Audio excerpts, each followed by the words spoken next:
Come on, ladies, keep those football picks coming in. Sports Radio 560 WQAM Miami Fort Lauderdale presents The Neil Rogers Show. To talk to Neil, call 567-0560 toll-free for Dade and Broward, or pound 560 on your cell phone. The opinions of Neil, his guests, callers, or anyone else on the show do not necessarily reflect those of WQAM, Beasley Reed Acquisitions, or the Beasley Broadcast Group. Now, Neil Rogers on Sports Radio 560 QAM. It's Friday, you bastard.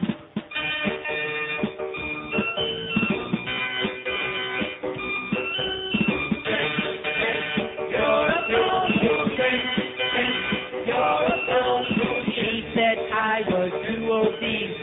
Take some Fen-Phen for relief. Now she's got me hooked on these. I got them from Linda Energy. My pulse is up, down. My head spinning around and round. Haven't slept for 3 days now. Whoa, whoa. Some weight program makes me afraid. How many drugs do I have to take? My hair's falling out and it's been hard to see. Since I saw Linda Energy, you know that my heart's been going wild. Feel like I wanna die. Chills that kill and constipation, not to mention hypertension. He's out peddling drugs all day. That drops some weight but ruins your brain. Her doctor husband says it's okay. A physician is insane. My pulse is up, down. My head spinning around and round. Haven't slept for 3 days now. Whoa, whoa. You're a phony, phony, Fen. You're a phony, phony, Fen. Whoa, whoa. I'll tell you one thing, listening to women calling in and picking football games, I mean, that to me, I think it's time to call the newspapers and to file a lawsuit, don't you? I think it's time for a lawsuit against the worst team. That could be the worst segment in the history of radio. I mean, this radio station has no women callers. You know, people might call and actually say something like about anything. And to take a whole segment, I think the Knowles are going to win the game. Who cares? Who cares? Bull Dykes picking football games. Does anybody care about that? No. Oh, my God. But call in. Let's get some more picks. Come on. By the way, was it yesterday or the day before, somebody called in to tell me that the Lightning sold out their home opener. However, that didn't last very long last night as they lost to Los Angeles 5-2 in Tampa Bay. 10,614 was the paid attendance, and there were about, 4 people in there? Oh! Nice going. So you see, I guess maybe that's what the problem is here. When people are used to getting dished out a crappy product for a long time, they say, I don't know. No. I don't think I'll come back for a while. I'll wait and see. I'll save my money for a rainy day. So anyway, speaking of Linda Energy and the Fen-Phen thing, I think I might just cash in on this. Fen-Phen makers agree to pay $4.83 billion to settle suit. There you go. And by the way, I don't want to mention any doctors who are writing these prescriptions like it was coming out of a faucet somewhere. Left and right, right and left. Oh, sure, give it a shot. What do you got to lose beside all that fat, all that weight? By the way, 6 pounds in 2 days. How do you like that? It's just melting off my big fat body. But nevertheless, yeah, I had a prescription for Fen-Phen and Pondem, whatever the hell these two were, and took it for an indeterminate period of time. In fact, now that I'm thinking about it, I think I took it for longer than I really did. Like maybe for months. In fact, I'm thinking, I'm starting to feel the effect of it now. And the reason I say that is the settlement is open to anyone who used Pondem or Redux in the United States, whether or not you filed a suit. So I think this is something that a lot of us who actually, our physicians can testify that they wrote prescriptions for this crap and we took it for a while, even for just a few days. I say, Only $50. give me my piece. Give me a chunk.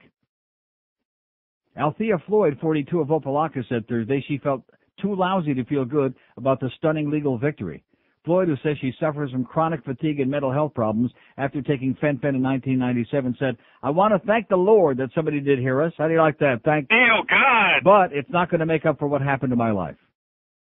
Oh, there's all kinds of people that are screwed up, big time from this crap. And then this bitch over there at U of M, Dr. Maureen Lowry, Associate Professor of Cardiology at the U of M at the Hurricane School, she says she couldn't believe that there was a settlement because this didn't do nothing. She looked at all these studies and she said, oh, yeah, the heart valve, it didn't do nothing like that, and et cetera and so on. So all you people that got screwed up by taking Fen-Phen, it's just a figment of your imagination. You're a bunch of troublemakers. Stop causing problems. Stop with all the crap, okay? But that's what our doctors have done for us, boys and girls. That's the solution they got, because all Fen-Phen was speed, amphetamines. That's all it was. The same things that people went to jail for back in the 60s and 70s. The pill-pushing doctors, the amphetamine, the speed doctors, a lot of them went to jail back then. And all of a sudden this came out, oh, it's great, you're going to lose weight with it. And that's because the doctors haven't got any idea how to make us lose weight. They are clueless.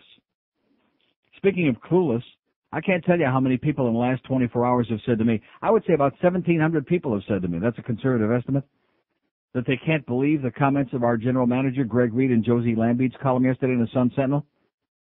I thought that I was the only one shocked by the sheer stupidity of that comment. The comment about the money that was raised at that troubled golf tournament, the OJ golf tournament, and a lot of people wondering how much was actually raised. By the way, did we ever find out how much was actually raised? No. But at any rate, it says Duque originally said the event had raised $25,000 for Center One, but only $2,000 made its way to the AIDS charity. And then the comment that people are so perplexed. In fact, most people now are scratching the same spot in their head that Greg is always scratching. You know where that big oozing hole that's getting bigger by the moment is? He said some of the rest went to OJ-related expenses. Oy. How do you like that? Yeah, we're trying to sniff it. Sort it out. Not snort it out, sort it out. Like I said, we're trying to snort it out and find out where all that money went. Well, or how much there was. Adds a lot to our credibility. And then, of course, we got the big story. This is what everybody's all worked up about. With all this stuff going on, they got a bunch of silly women calling in with football picks. Why is there anybody in America that wants to hear women or anybody calling in picking football games? No. That's like the professional gamblers, the GA people that call in on Hank's show and just drive me to that goddamn dial. What are your thoughts on that Dolphin Indiana? What do you think? You think they can cover? Go get to GA before it's too late, okay? Line up on the Ed Kaplan GA line and get out of here. Terminal, puke-inducing radio, baby. With all due respect to our four ladies who listen to this radio station out there, it's not that we don't like you. It's just that who cares? In fact, I think it'd be more scintillating to have women call in and pick their nose on the air than pick football games. Or maybe even pick their rectum. How about that? That would be exciting. So the big thing, here's a lady in Cooper City. Hello. Hi, Neil. Hi, you want to make your picks? No. Okay. The reason that I'm calling is I'm considering getting a poll, and I was wondering if any of the callers... Getting a what? A poll? A poll, yeah. And I was wondering what? if any of the callers... I was wondering... What is a poll? I was wondering if any of the callers could call in and let me know some good or bad pool companies, if that wouldn't be a problem. A poll? Yes, an in-ground poll. An in-ground poll? Yes, I'm wasting your time so that some of your callers Speaking can of call pulling in. it, by the way, where's Waldenio today? I haven't seen him yet this morning. You want to get a pool? Yes, an in-ground pool. Yeah. And so I was wondering... Well, I'd give you the name of my pool man, but he's a real con artist, so I don't want to give you his name. I don't want to give you... Well, that's what I want to know. I want to know who the good pool companies are and who the... Okay, great. Well, that's better than those football picks. It's not real exciting, but you hang on and we'll get it for you. Thanks a lot. Okay, yeah. sweetheart. Okay. And don't pull too hard. Okay, there's a lady who's looking for a pool, okay? Aren't we all looking for a pool? Uh-huh. I think so. I wouldn't mind a pool, especially if Waldenio comes back. So there we go. To any of you pool people, there's a chance for a free plug. I certainly wouldn't give her Cliff's name because we know what a con artist he is. Although he did do a good job. Shall I give her Cliff's name? No, better not. Here's a mobile in North Miami pool line. Hello? Yes, sir. Yeah, Neil, how are you? Okay. Good. The lady that called up about the swimming pool. Yes. I was in the swimming pool business for 40 years, and the best advice I can give her is to call the NSPI. The NSPI? NSPI, National Spa and Pool Institute. Right. And ask them for recommendations in her area. Recommendations? Recommendations. Oh, okay. I talk a little funny. I haven't had my so coffee did she. yet. So you guys, I think it's a good match. Yeah. Okay. And also, where does she find where does she find that number? In the yellow pages, in the swimming pool. Under what? Under swimming pools? Call the NSPI. Right. Okay. Ask them for a recommendation. And also, one of the best pool builders in Dade County, I think they go up to Cooper City, would be Custom Pools. Okay. Excellent. They've been around for 40 years. They do a good job, and they do it quickly. Great. God bless you, sir. Thank you so much. Thank you, Neil. You bet. Bye-bye. And I'll pray for you. Thank you. Okay, there you go. That was instant. Just look for NSP. We'll get probably a few other of these pool people. This is great. What a great way this will be to kill 2 hours. Like I said, I don't mind those lady football picks, you know. Why is it that the women in this town are so goddamn boring? Is there any special reason for that? Oh, geez. I mean, I'm not knocking her. She sounded very nice and very bubbly and enthusiastic, but she's putting in a goddamn pool. I mean, here we got these two athletes. These student athletes are getting clothing basically for free at Dillard's. I wouldn't mind getting my clothing for free at Dillard's while they're still open, by the way. Neil? God?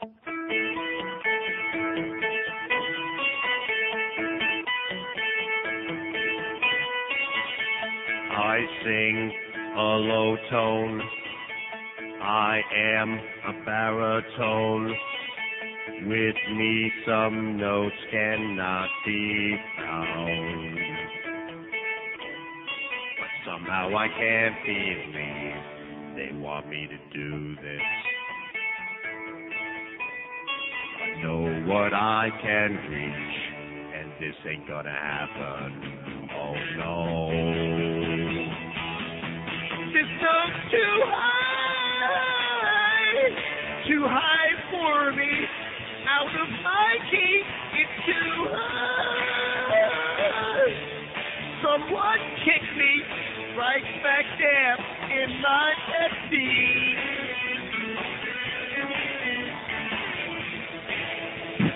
Oh, it's too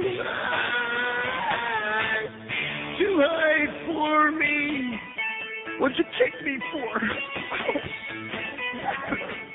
Okay, 10:15 at 560 WQAM. I better talk fast because George is going to be on noon to 2 today. George is going to be actually telling you the real inside story of that Los Fen-Phen business. The real reason that they're all bent out of shape about that is because the white Cubans are unbelievable racists, is what George was telling me before the show. And the fact is Los Fen-Phen are Cuban Schwarzers, in case you didn't know that. I mean, they're dark as the ace of spades. So that's what he's going to be talking about, is what a bunch of racist you white Cubans are out there in the audience, unlike George, of course, whose best friend is.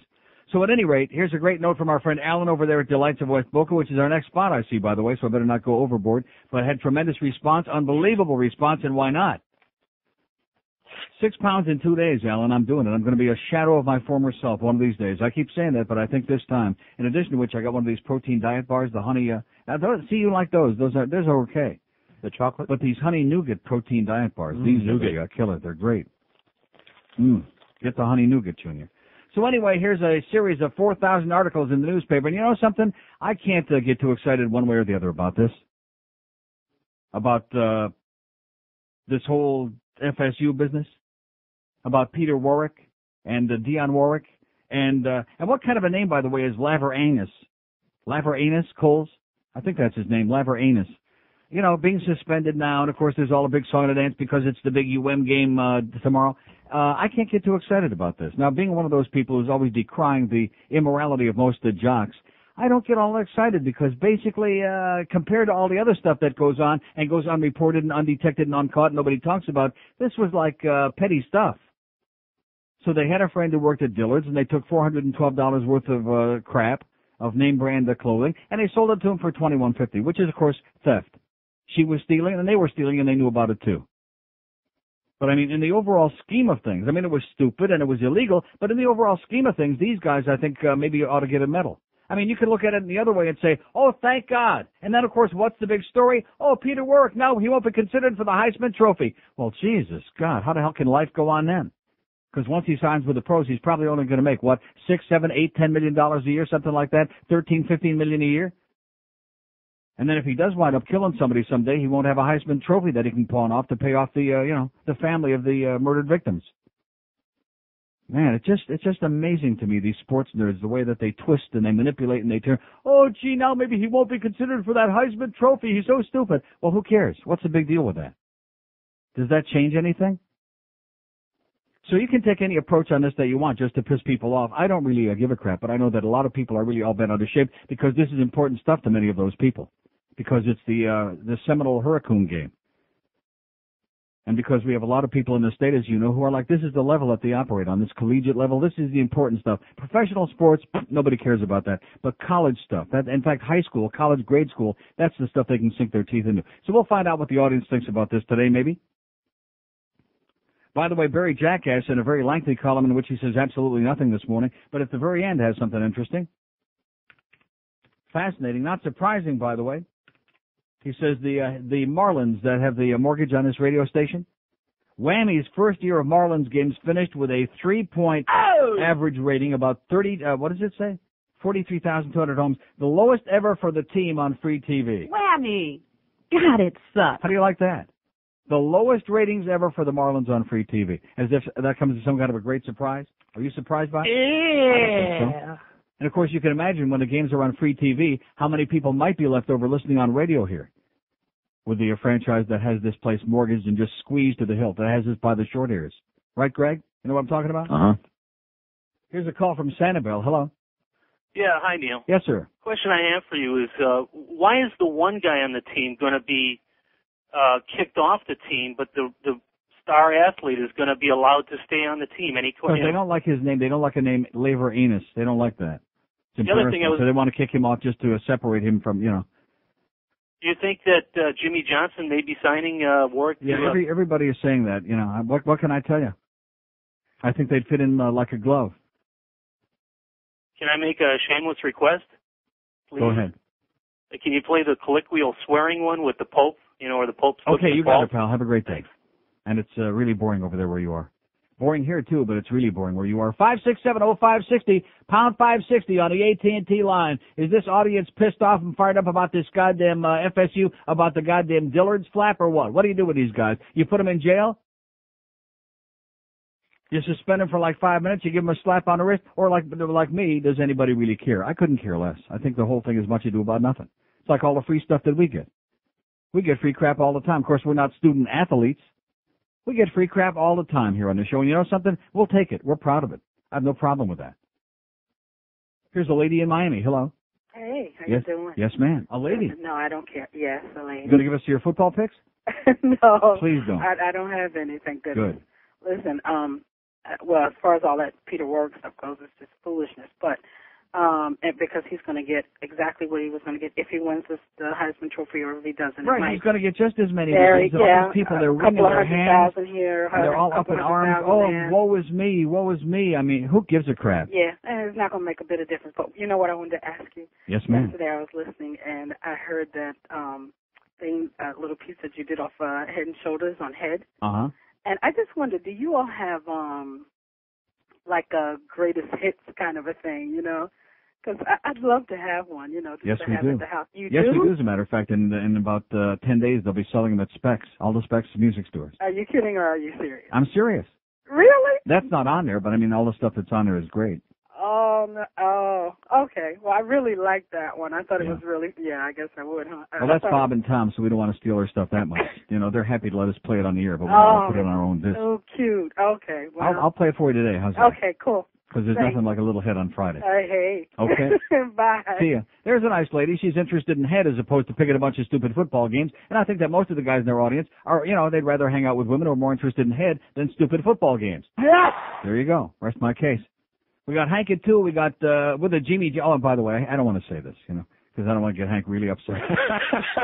Jimmy must have the naked pictures now. That was funny. Because I discovered yesterday when Hank came in here, even though he did the 180 the day before, so I'm told by Bifo on that spy report, Hank and Jimmy are like Siamese twins. They're joined at the hip. They're joined at the neck. They're joined at the rectum.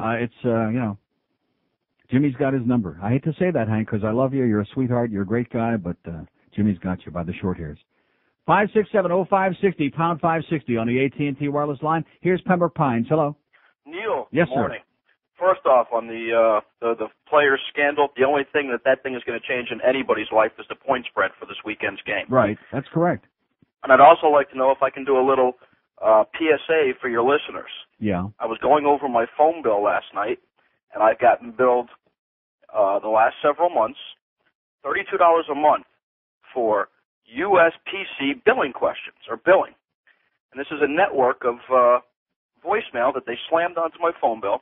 I called to find out what the charges were for. They told me I authorized a separate voicemail for my other Bell South thing, and I asked who authorized it, and they played a recording that sounded almost like your OJ bit. It said, some unrecognizable voice with a name they couldn't tell me. Yeah. And total USPC current charges, $67.57 for a month on my... For a month of what? I still don't understand. They tell me it's a separate voicemail system that somebody authorized on my residential phone line. Yeah. and they're billing it for me, and I make you a bet that if your listeners look at their phone bills, a lot of these people are going to find this billed on their phone. Yeah. Great. It's a bunch of horse malarkey. Sounds like a nice scam to me. That's what I said. As soon as I called, they said, oh, we are authorized to reverse those charges, but I'll make you a bet. Until a month or two ago, I didn't really look at the bill. The bill came, it said $150 due. I wrote a check and didn't think about it. Mm-hmm. And now I'm going back. I'm getting back 6 months credit on this, so I'm not going to have to pay a phone bill for about 60 days. Nice going, sir. Okay. God bless you. Thank you so much for caring enough to send your very best. Goodbye. Thank you. There's a guy trying to look out for the rest of you, okay? Any pool people out there today? No. No. 56705. Well, she wants to put up pool. She's pulling it, okay? I couldn't understand a goddamn thing she was saying. She's trying to put in a pull. 5670560, pound 560 on the AT&T wireless line. See, this audience is really worked up. I see the difference between the sports nerds and our crowd. I'd like to say that our crowd is a little bit more down to earth, but of course that would be a real stretch of the imagination. But they're just not as obsessed with silly things that don't mean for anything, or even if they are, they're too embarrassed to tell me that because they know I'll rip them an ass, which I think is more likely the probability. It's Friday, you bastard. This fall on CBS, meet a small-town priest who speaks the Word of God and adds a few choice words of his own. It's Father Tourette's Mysteries. Dearly beloved, we are gathered here today to join together this damn sucking little sucker mother in holy matrimony. Father Tourette Mysteries, a new kind of family drama from the producers of Chicago Hopeless and NYPD Blue Balls. Oh boy, oh you f***ing slut, oh you little whore bag monger, you f***ing bastard you. Sundays this fall. Spend an hour with Father Tourette right after an all-new season of Touchdown There by an Angel, only on CBS. All right. 10:30 at 560 WQAM. Well, thank God that the audience, at least this audience, ain't all bent out of shape and acting goody two-shoes and holier than thou about this FSU business, about these two athletes. I just don't care. I just don't give a crap, okay? We got all these drug dealers and drug addicts, not to mention no names. People doing all kinds of grotesque things and beating up their girlfriends and knocking them downstairs and shoving them in goddamn lockers, little things like that. And nobody seems to care about that. So who cares about getting a few, the freebies from Dillard's? In addition to which, Dillard's is having a rough time anyway, Maybe they ought to be happy about guys wearing their crap walking around, these big shots. Here's Kendall. Hello. Hey, Neil, is this the Guru station for gambling? Yes, this is the gambling. This is the GA station. Work thing? What is it? Okay, get a new phone, sir. Call me back when you get a real phone. 5670560, pound 560 on the AT&T wireless line. Here's Lake Worth. Hello. Hey, Neil. Yes, sir. I was calling you about the girl that wants a swimming pool builder. Yes. AAA Customs Pools out of Coral Springs. Yeah. Phenomenal. Built one for me in February. I had water in my pool in 28 days. No red tape. People in the office are great, and I recommend calling Alan Bryson from AAA Custom Pools. And another little tidbit is I own a steak and seafood business, and this guy's so awesome that every time someone finishes a pool, I deliver steak and lobster to him. Great. Sounds like a real incestuous relationship. Well, no problem. Thanks Listen, so much. I want to ask you one other question. You're doing the Atkins diet, right? Yeah. Or do you like steaks or seafood? Yes. Okay, well, if you want, I'll send you some comp steaks or seafood to help you with the diet. I've lost 20 pounds in the last 3 weeks doing the Atkins, and a lot of my customers are doing it, so I'll set you up. Okay, great. Thanks so much. Adios. Have a great day. Okay, there's a guy who's whoring the show a little bit. What's wrong with that? Do we care? No. No, anything to kill a little time today. Till George comes on and talks about Cuban swingers who are racists. 5670560, and you notice no rebuttal of that. No rebuttal of that. Of course, that's the interesting thing. In fact, we ought to take a poll, which is the most hateful group of all, because we know that Schwarzers are very anti-Semitic. They hate the Jews.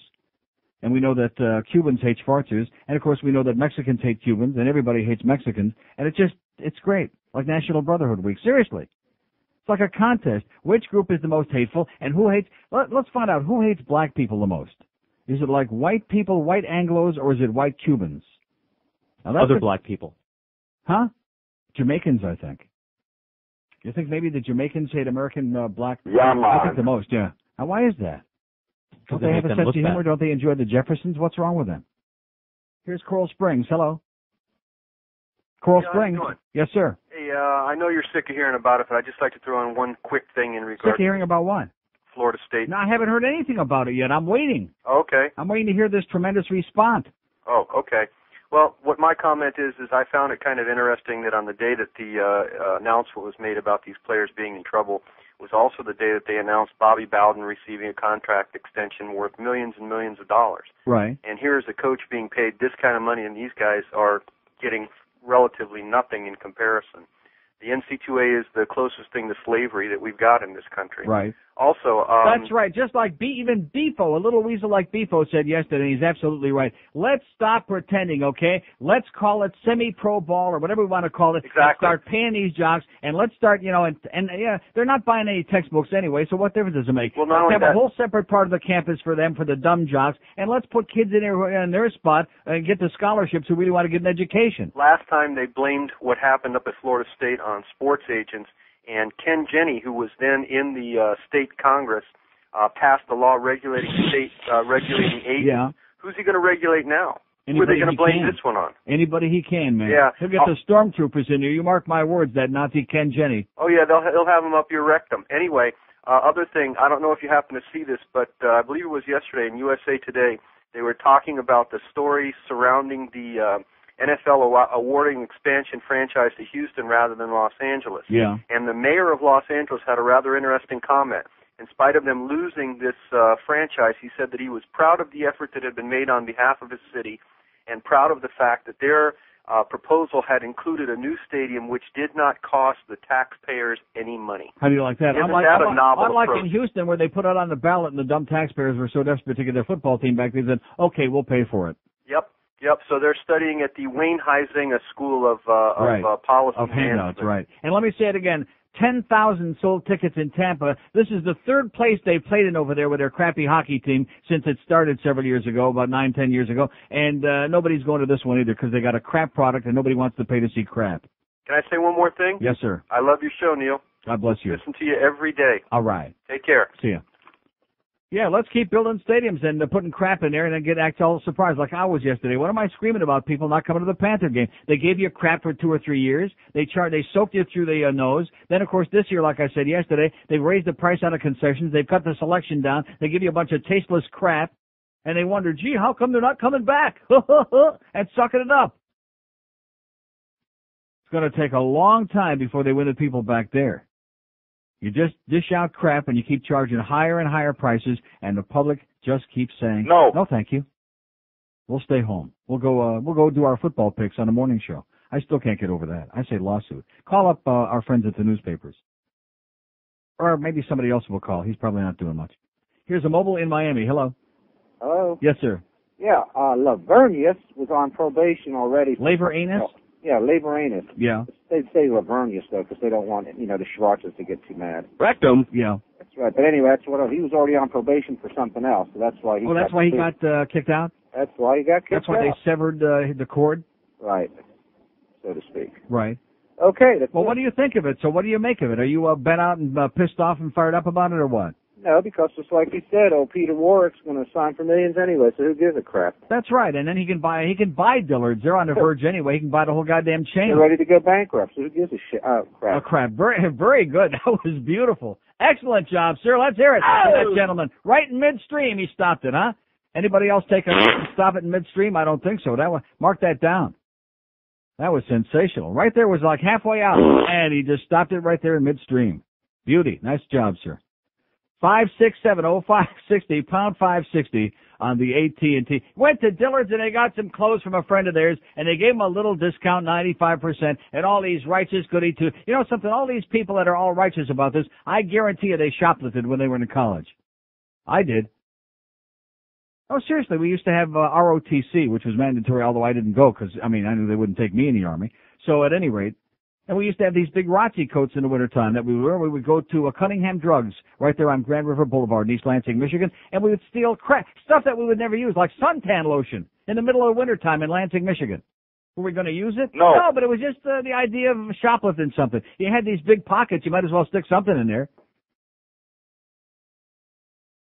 Oh, but this is disgraceful. Like I said, everything has to be looked at it's like Clinton with the blowjobs.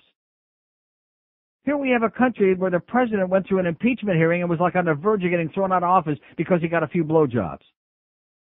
But we got all these goddamn cokeheads, all of these murderers, all of these arsonists, all of these crazy people, and not to mention mass murderers. Not to mention Lawrence Phillips. Oh, then that guy will call again, by the way. Here's a mobile in Hollywood. Hello. Hello, Neil. Yes, sir. Two things. I'm a Jamaican, and one of the reasons why I can't stand black Americans, Yeah, man. they live off United States money, off my tax money. Freeloaders, yeah. They don't want to get a Too many job. Sparts are freeloaders. Yeah, and all they complain about, well, it's the man holding us down.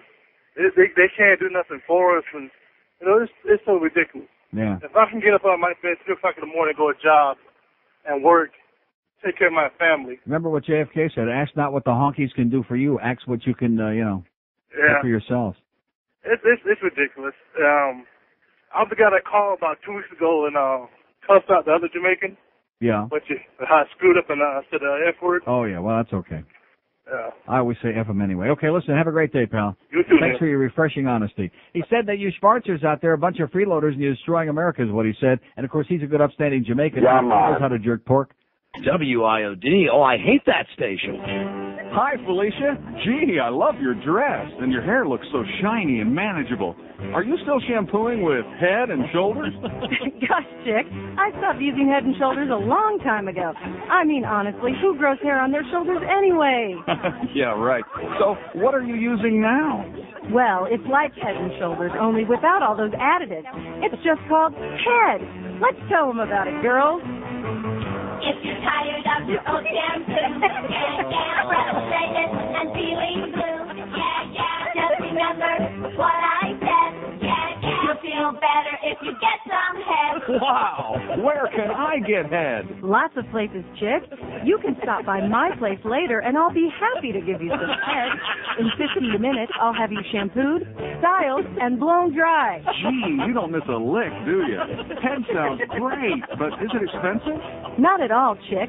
My brother says there are places downtown where you can get Head for less than $10. Golly, at that price, everyone should be getting Head. That's right, Chick. When you say Head, you said a mouthful. Hi, I'm Dr. Raymond Filati from Freedom All Industries, here to tell you why you should get Head. First, it lubricates each limp hair follicle, leaving an erect, glistening shaft. Then the scalp's natural oils are sucked out of the root, leaving your hair soft, shiny, and exhausted. Nothing does the job like Head. Great! Can I get Head from my hairdresser, Bruce? Probably, but you might want to try your girlfriend first. Go out and get some Head today. All right. A little squirt goes a long, long way. You'll look better and you'll feel terrific. When you get Head, you're a lucky tip. Want hair with lots of volume? Nothing gets it up like Head. Available at a price you won't find hard to swallow. And it's going down every day. Honey, we're out of shampoo. Can you go out and get some Head? What did you say? I said I want you to go out and get Head. Oh, thank you, sweet Jesus. I'm going downtown. And Head makes a great holiday gift. Last Christmas, my wife gave me some Head. Then I gave her a pearl necklace. I've never seen her so choked up. My girlfriend used to give me Head, and then we got married. Now I'm lucky if I get Jergens lotion and a National Geographic. Once you start, you won't wanna stop. Head feels so good, you might blow your top. Give Head in the shower, you'll wanna come. Give Head. If you're tired of your old shampoo, frustrated and feeling blue, just remember what I said. You'll feel better if you get some Head. You'll feel better if you get some Head. Oh, yeah. Oh, God. Head shampoo. Come on, give it a shot. My hair looks great. Could use a nap. 1047 at 560 WQAM. Here's a fax that says, I wonder if you saw the story of the newly discovered whorehouse in Miami. The answer is yes, I did.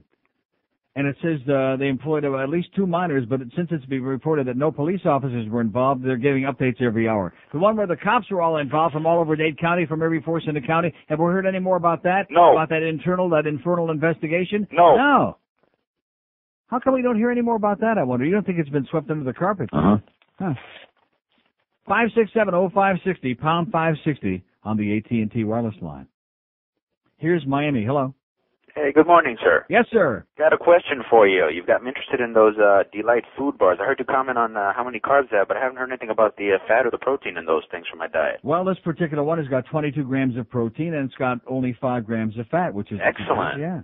Oh, and like I said, I mean, it's not going to say it's delicious, like the best thing you've ever had, like a candy bar, but it's not bad. It's edible. It doesn't have that metallic taste that some of the other ones have. Not to mention the acting bars, right? Oh, and here's a little information for you on your little possible fortune with the Fen-Phen company. Yeah. I'm always reading those exercise magazines and everything, and one of them always keeps an eye on the new drugs that are coming out for fat loss. Mm-hmm. After they did all the tests on the lab rats and everything, about 6 months before it ever hit the market, they knew that a whole bunch of those lab rats had the same problems that people have now. So they knew ahead of time, and they still put it out on the market. I want my piece of the pie, even though I only took it for a short. Like I said, I took it for a long time. Oh, yeah, but that'll show you how Uncle Sam and the FDA are watching out for us, man. They knew ahead of time, and someone's palm definitely got greased on that one. That's right. Okay, thanks a lot, pal. Thank you. See ya. Bye. Protein diet, honey nougat. See, now I shouldn't put that on the air because now he'll sell out of these. And I'm the one that needs these desperately because these tide me over. These are just fine. See, the problem, like, it's not, you don't want to do the Rick Sanchez Atkins diet where you go and eat 6 steaks and then throw something else on the grill, like that insipid thing we read in Josie Lambete's column a couple of weeks ago. You notice how Josie Lambete is like kind of like intruding into the whole operation here? Into every, he's got his testicles into every part of his radio station. 5670560. Let's hear it for Peter Warwick and Laveranus Coles. Let's hear it for those guys, okay? What's wrong with showing the kids of America how to get a good deal? What's wrong with that, huh? In fact, the Schwarzers are learning from us, Yidlach. If you can get it wholesale, what's wrong with that? Here's a Mobile and Hope sound. Hello. Yeah, how's it going, Neil? Pretty good, sir. Yeah, it's a good show today. No OJ, no fire alarms. Not yet. Yeah. It's not 11 o'clock yet. Don't count your chickens before they lay a big one. Real big one. FSU, they ought to can their butt. Yeah. I think that's pretty bad. I mean, not because they stole, because they were stupid enough to get caught. Yeah. Yeah, if you're going to do stuff like that, which is tantamount to shoplifting, at least look around a little bit, you know? I mean, if you walk in... See, but when you're a big pampered jock like these guys, especially Peter Warwick, you think you can do these things with impunity, but you think your stuff doesn't stink anymore because you've been treated that way. You know, they put them up on a pedestal, and they think they can basically get away with whatever the hell they want. Well, what the guy said before, as far as the NCAA, they treat them like slaves over there. It's unbelievable. They ought to get something out of their efforts, at least, for the work they do and the plays that they make. Okay, amen. Let's start paying them. Everybody agrees with that. Let's start paying these kids and stop with the hypocrisy, which, of course, is number one in America, is hypocrisy. Don't do as I do, do as I say. Don't go out and get a little head like it said in that bit. Just, pretend you're not getting it. Everybody else is, and especially if you're the president or a senator or anybody else. Bunch of bullcrap. That's why Jesse Ventura is a breath of fresh air. If he would just cut himself off from all these other silly people he surrounded himself with, like Donald Trump, rhymes with chump. But at least it's going to be some good comedy anyway with this Reform Party. We should have known when Ross Perot stood up there and started making them little sounds, those silly little sounds, and flapping his ears like Dumbo the Clown. We should have known that it was going to provide for a never-ending comedy. Here's a Mobile in Fort Lauderdale. Hello. Uncle Neil, I got a question of great public importance for you regarding The Godfather. Yes, sir? Yeah, they've been showing the whole thing this week, and I've always been troubled. The one scene where Frankie Five-Finger Pentangeli is about to testify before the Senate committee. Well, you're not going to ask me about his brother again. I mean, it's so obvious. They made him an offer he couldn't refuse. They brought in his brother, and if he didn't change his story, his brother was going to have a little problem, a little headache. I just wasn't sure if it was a matter of respect. Yeah, between the brothers. It was between the brothers. In other words, if you don't, if you spill the beans, we're going to spill his brains all over his nice Greek suit. And speaking of The Godfather, any good casinos you recommend in Vegas? I'm going there for the first time. MGM Grand, Tropicana, you'll win a lot of money. All right, thanks a lot, Neil. Stay out of Excalibur. Stay out of all those chintzy, cheesy places on the other side of the street, including New York, New York. Go see it. Just don't gamble there. So they're showing that again. Thank God for a new generation that hasn't seen it before, that has a desperate need to find out what the real world is all about, as opposed to my good friend Izzy, who says there is no mafia. They're making us Dagos look bad. 5670560, pound 560 on the AT&T wireless line. I don't see any psychosis or hysteria, thank God. We got a level-headed crowd here, unlike those sports nerd shows where they're all going hyperventilating about a couple of guys that went in there, a couple of jocks. Got a good deal there at Dillard's. What's wrong with having your kids get a good deal? By the way, only the Jamaican, you notice the Jamaican guy was the only guy honest enough to talk about why he hates Schwarzers. He was the only one. George is going to be telling you between noon and 2 why he don't like him too much. 5670560. Isn't that what you told me? That's what you were going to talk about today, why they won't let Schwarzers into those swing clubs? Because they don't want to let them swing it too far? They let them in. Are there Schwarzers in the ones you've been in? Couple. And was it true? Were they hung like... I didn't look. Oh, yeah. Here we go again. It's called denial. How could you, locker room with let me them, say this yeah. to you, okay? If it was that big, how could you not? Even out of the corner of your eye. You must have good peripheral vision. They keep it pretty dark in there. Maybe that's why they let him in. Here's a mobile in Fort Lauderdale. Hello. Yeah, this is John. Yes, John? Yeah, I'm calling about that guy, that Jamaican that just called in. Yeah, that drug dealer, yeah. Yeah, first of all, how the hell is he going to say black people use his tax money if he's not from here? Well, maybe he's a citizen now. Maybe he's a Jamaican American. Oh, it doesn't matter. It's still not his money if he's a Jamaican. Well, maybe it's my money. Second of all, maybe it's my money. Second of all, he's the reason why blacks don't like. Well, let me ask you. They're so arrogant. You can't tell them jack. Oh, that's get a word in edgewise. Right on, brother. Let me tell you, those Jamaican women, they're the most arrogant bitches. I've always said that. They look down their nose at you like their stuff don't stink. And the men are the same way. You can't tell them nothing because they're trying to talk over you. Right. All right, that's all right. God bless you, sir. Thank God for us American Schwarzers. Thank you. All right. And I say us because, of course, being Jewish, I have plenty of black in my blood, and I'm willing to admit it, unlike George, who being Cuban is mostly black. 567. That says in that article right there. And don't start white. with that sand nigger stuff again, will you please? Save that till afternoon. I mean, that to me is such a disgusting thing. It's one thing to be an anti-Semite, which of course you, like most of your Cuban friends, are, but sand nigger, that's a little... Well, the Cuban Jews is that are like right. a sand flea? 567. Where are we going here? We're all over the place. Come on, let's get that lady a nice swimming pool. Here's Fort Lauderdale. Hello. Yes, Neil? Yes, sir. Yes, I'm here to make a comment about the Jamaican guy that called. I'm a black American.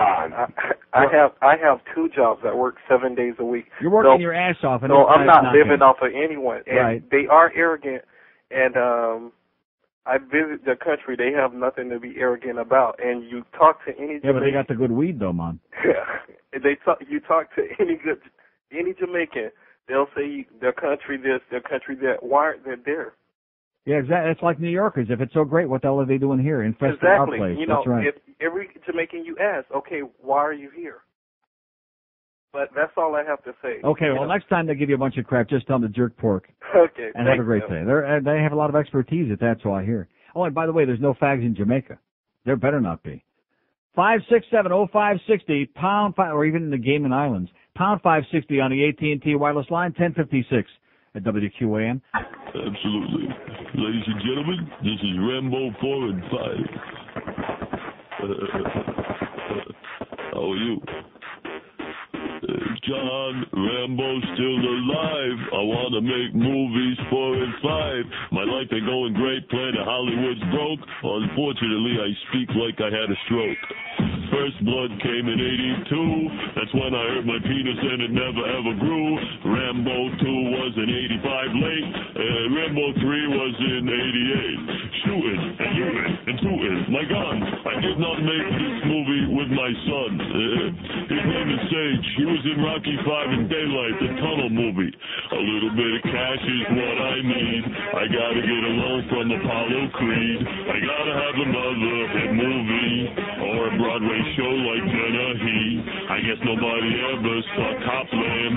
It was stupid. I guess I understand. My whole life is about to cave in. All I got left is Jennifer Flavin. Ladies and gentlemen, I need to make Rambo 4 and 5. Check it out. So call me up. I really need a script. I can do dialogue or keep it zipped. I like comedy, action, adventure, and drama. The only thing I will not do is have sex with a llama. So give me a break, for goodness sake. I used to be on Oprah. Now I can't get on Ricky Lake. Right now I got a one-man show in Poughkeepsie. Basically, I'm an unemployed gypsy. A little bit of cash is what I need. I gotta get a loan from Apollo Creed. I gotta have another hit movie or a Broadway show like Dennehy. I guess nobody ever saw Copland. It was stupid, so I understand. My whole life's about to cave in. All I got left is Jennifer Flavin. And that's why, ladies and gentlemen, I need to make Rambo 4 and 5. No. Absolutely. 11:02 at 560 WQAM. A little spy report from down the hall, by the way. It seems this morning that Power 96, Schwol Griffin had RuPaul on the show. They were also scheduled to have the very famous, the very hot at the moment actor, Kevin, I'm in, I'm out, I can't figure it out, Spacey, also known as Sissy Spacek, who we thought was a defenseman for the Panthers, but turns out to be a very hot Hollywood actor. Kevin Spacey goes to the Power 96 studio, opens the door, sees RuPaul in there, and makes a beeline, a U-turn, and marches out. Then, after Schwol Griffin rips him an ass on the air and says she kept calling him she, which I like because he is a she. He's in one week, he's out the next. He's kind of like some of the Backstreet Boys, can't make up its mind. Come on, Kevin, are you in or are you out? So at any rate, Schwo says they called in from the car. The publicity director, well, we'd like to kiss and make up and maybe we'll come back. And Bogle, nice going, Schwo. She says, no way, Jose. Take your cracker ass and get out of here. Take your faggoty ass, something like that. Kevin Spacey, is she in, is she out? That's our poll question. See, I was just saying to George, they have that really terminally boring thing, and it's terrible. It's awful. I don't want to critique those morning guys because, their show's pretty weak to begin with without those segments. But to put that thing on there just before me on Friday morning with women calling in, if you want to have women calling in to say something, fine. We got 10 women listeners. We have like 2 or 3 a week call this show, and even they don't have much, like the woman that wants a poll. But calling in with football picks, if you had men calling in, if you had children, if you had anybody calling with football picks, it would still be terminal. So we were thinking on Friday we'll have our own segment. It'll be called like the Hour of Hate. Which, I think it's a healthy exercise. See, there are those goody two-shoes. Oh, he's promoting hatred and... No, I'm not. I'm promoting a healthy honesty. In other words, when in doubt, spit it out. Don't just let me be here and say things that you don't have the balls to say publicly. Just spit it out. Let's find out how you feel about other people, about other groups of people. And, of course, like I've always told you, when you classify people into groups, you're making a bad mistake anyway, but it sure is a lot of fun. You know what I'm saying? Uh-huh. They do this and they do that. And they are living off the goddamn fat of the land, those Schwarzers, stuff like that. It's fun saying those things, and sometimes there's some truth in it. Here's a mobile in Boca. Hello. Hello. Yes, sir. Neil, how's it going? Okay. All right, I just want to say that I've been listening to your show for a while, and, it's one of the best I've heard. Yes, it is. And probably the best in America is what they all say. Well, I wanted to ask you a question about what do you think about Donald Trump and Oprah Winfrey, running? Can I answer your question in one short word? Yeah. Yeah. That's my sentiment. Have a great day, sir. 56705. In fact, I think they ought to run fast, especially Oprah. Maybe she'll lose some of that goddamn 220 pounds. Do a little running. Might not hurt. Fat bitch. 5670560. Here's a classic American, and there's a classic example of what the guy was saying before about how they're stealing our tax money. Oprah. Billionaire. Does she have any talent? No. Does she bring anything to the table? No. Does she offer anything except kill an hour every day for bored housewives and give Channel 4 a desperate hope to try to resuscitate some audience in a failing TV station? No. Nothing else. Nothing else. And she's a billionaire. So they're right there. It's a good story for all you little black boys and girls out there in the audience and all you others. Maybe learn to speak English. At least you can speak English. That's a good start. And by the way, there's some great stories. A nice... Fred Grimm, who I gotta give my hats off to Fred Grimm in the Herald. He means well. Sometimes he's on target, writes a good column. He didn't write a good column today, but at least he means well. About the jam sessions at Flanagan High, which we've had a lot of calls about that last couple of weeks, about 5. About the fact they got almost 5,000 students in there. It says enrollment at Flanagan, just 3 years old, the school, has swollen to twice the architect's intent. And the reasons aren't mysterious. Broward County, like the rest of South Florida, combines a reluctance to tax itself on behalf of education with a refusal to check hellbent housing developments that are overwhelming the school district with new children. There you go.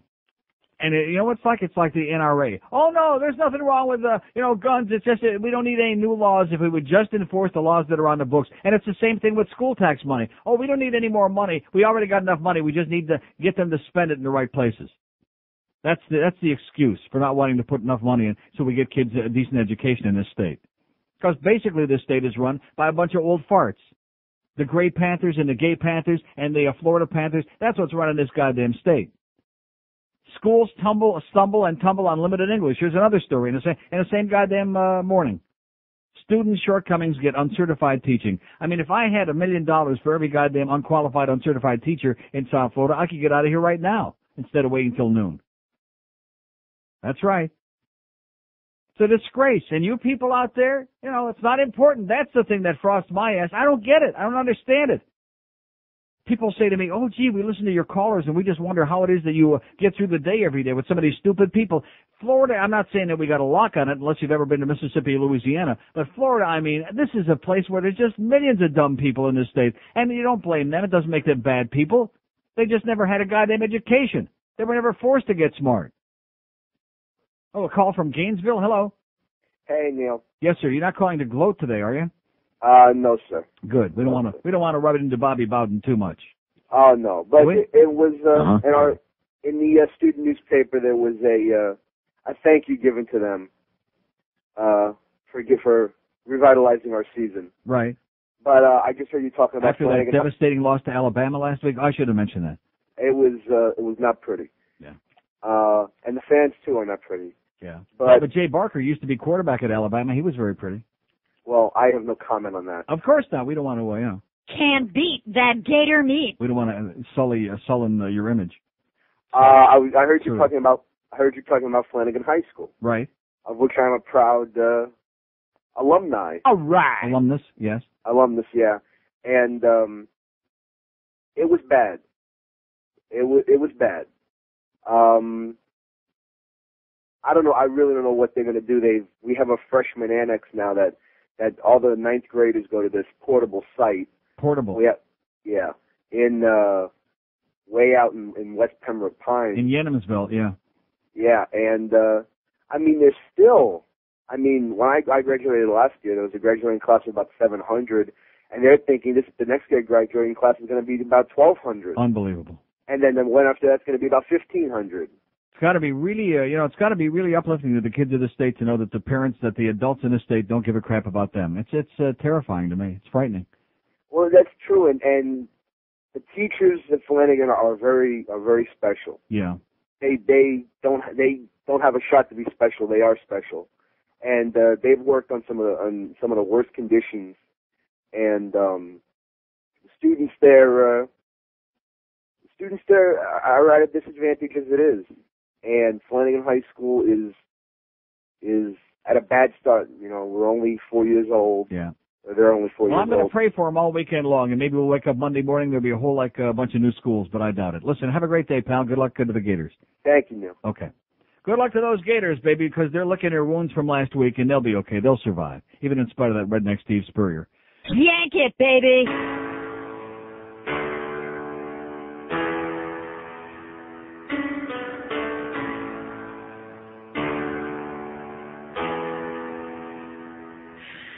I wouldn't vote for you. No. No matter what you do. No. I don't care how hard you try. All you guys do is cheat and lie. Yeah. I'm so tired of our VP, and I think that Pat Buchanan's so creepy. Bradley is the next jock, and Ford is just a joke, and George W. Bush spent the 80s snorting coke. I wouldn't vote for you. No matter what you do, I don't care how hard you try. All you guys do is cheat. Oh, my God, Jason farted in there. Oh, Jesus, it's a sports fart. You can smell it. It's a sports nerd fart. Holy crap. Jason comes in there and gives George a pencil to sharpen. I mean, the poor bastards in that goddamn sports department. We don't even have a pencil sharpener in this place. Where's my incense? We can't afford it. Yeah, you better get out the incense and peppermints, I'll tell you that right now, because Jason just, I mean, what, that is the most classless. It's not bad enough he brought us the picture of his big U-shaped turd in the punch bowl, in the toilet bowl that day. That wasn't bad enough. You turd! He comes in here and he's blowing cheese right in the goddamn, better you than me, though, in the other room there. Here is a fax that I don't know what to say about this, other than I'll do my best. You know, I tried for the Kings game Wednesday night and just didn't work out. And I'm not going to sit here and chew out people. You know something? I get my tickets for free. And I actually said this last season. If it weren't for Pavel Bure and my buddy Ray Whitney, but I mean, if it weren't for that, I wouldn't have gone anyway, even though I live like 2 minutes from the goddamn Mac Arena.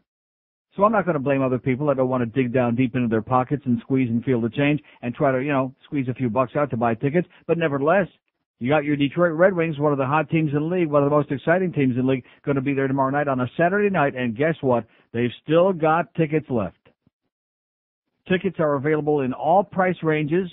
Lower bowl, $67. Goal zone, $25. Only $50. Fans have the opportunity to purchase tickets in lower bowl throughout the season, it says. In other words, we got plenty and plenty of unsold season tickets in the lower bowl. Panther Pack tickets are available on the day of the game, only $14 at the at the National Car Rental Center box office, and all Ticketmaster outlets. 305-573-TEAM, 954-835-TEAM, and 561-998-TEAM. So here's a thing from inside the Panther organization. They faxed me, and I'm doing my best, guys. I really am. I'd like to see that place packed. I made sure by giving my tickets away, even though we're not going to be here tomorrow night, made sure we got asses in our seats, although I'll never give anything away again on the air. But, you know, and again, it's kind of like the thing with the FSU, like with Peter Warwick and Laver Anus Coles. It's the same thing the way I feel about it. I'm kind of like ambivalent. Which usually I don't feel that way about anything, as you know. I'm usually a hard ass with one real hard opinion. But in this particular case, I mean, you know, I'd like to see the place full, and Pavel Bure and the guys deserve to have that. But on the other hand, I can sympathize with those people that just, you know, they got fed a pretty marginal product there for 2 or 3 years, and now they're saying, well, you know, we can't afford to mortgage the house again, so we can bring the gang for a game. But there are plenty of seats available, even though it's the Red Wings tomorrow night. So if you are so inclined, please go over there. Please, we beg you, and support your Florida Panthers. How do you like that? I do a good job? Oh! Nice job, Neil. So it really stinks in there, huh, Jason? Somebody stole my box of incense, brand new box. I just took one cone out of it, and they took the whole box. See, just when you think you got one problem solved, like with this OJ crap and our Center One CDs getting repressed, which we'll have in a few days, this is just, you know, putting fires out. And by the way, speaking of putting out fires, you know, the fire department that we were waiting for the other day when the sirens were going off, they're right up the street. I never dawned on me. I passed them every day on the way to work on Ivesbury Road. I could walk from here to there in a minute and a half. Did they ever show up? No. No. So thank God to our friends from, what was it, Advanced Security Systems or something like that? I do believe. Advanced Fire and Safety. Advanced Fire and Safety. Thank you so much. That thing would still be blowing right now, and the goddamn alarm too. What kind of service is that for all you guys sliding up and down the grease pole right up the street here on Ivesbury Road from the fire department? Of course, probably this place, you know, we can't afford to pay. We probably don't have the contract because we can't afford to pay for it. So it's probably not connected to them. 567-0560, pound 560 on the AT&T wireless line. Here's Miami. Hello. Hello? Yes, sir. Yes, I'd like to talk to you about religion, and I totally agree with you on I think it's a total farce. Yes? That's what Jesse said. It's a sham for weak-minded people who need a crutch. Yeah, I was watching Court TV the other day, right? And they had some guy, a 19-year-old kid who murdered a 9-year-old because he thought that God told him to do it. They're always saying that. Either the God told him or the devil told him. It's always one or the other. I was like, fry the bastard. Right.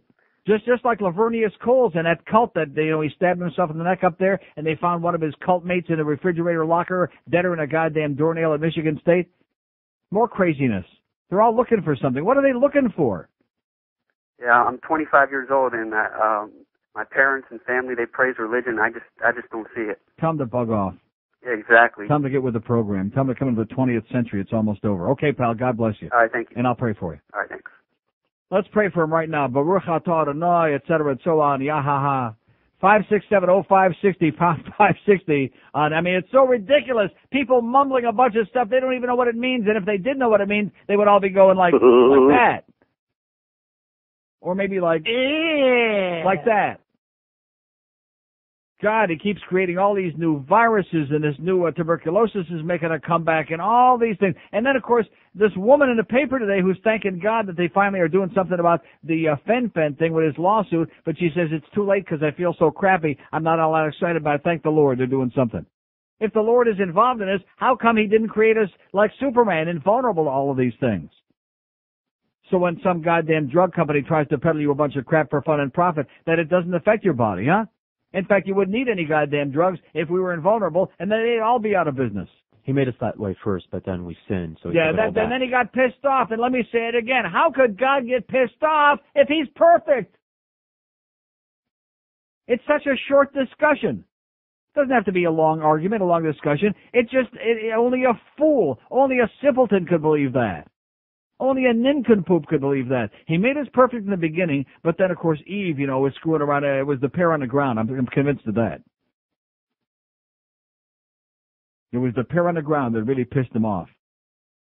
And then, of course, Noah, that old drunk. He was the only good guy, him and his family, that was left. And so we had the flood, and God got pissed off again. He keeps getting pissed off, even though he's perfect, and his wrath keeps waxing hot. That's what Brooke Daniels said.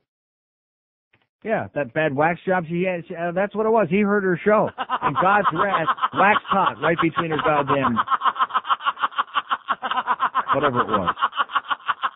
567-0560, pound 560 on the AT&T wireless line.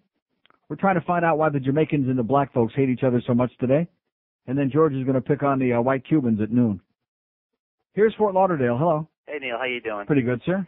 Kevin Spacey has a revolving closet door, huh? He's in, he's out, he's in, he's out. It's not bolted. Even Jeff Cohen has never been in and out as much as he is. It's not bolted shut like Travolta and Tom Cruise, though, right? Right, that's correct. But what I want to talk about, did you see Jesse Ventura on Letterman Don't last leave out night? Henry Winkler. What is it? Did you see Governor Ventura on Letterman last night? No, I was at the, I don't watch Letterman. It was a candy coated. I know, Letterman's a total silly old man now. Yeah, too many pencils through the window. He didn't ask one question about the religious issue.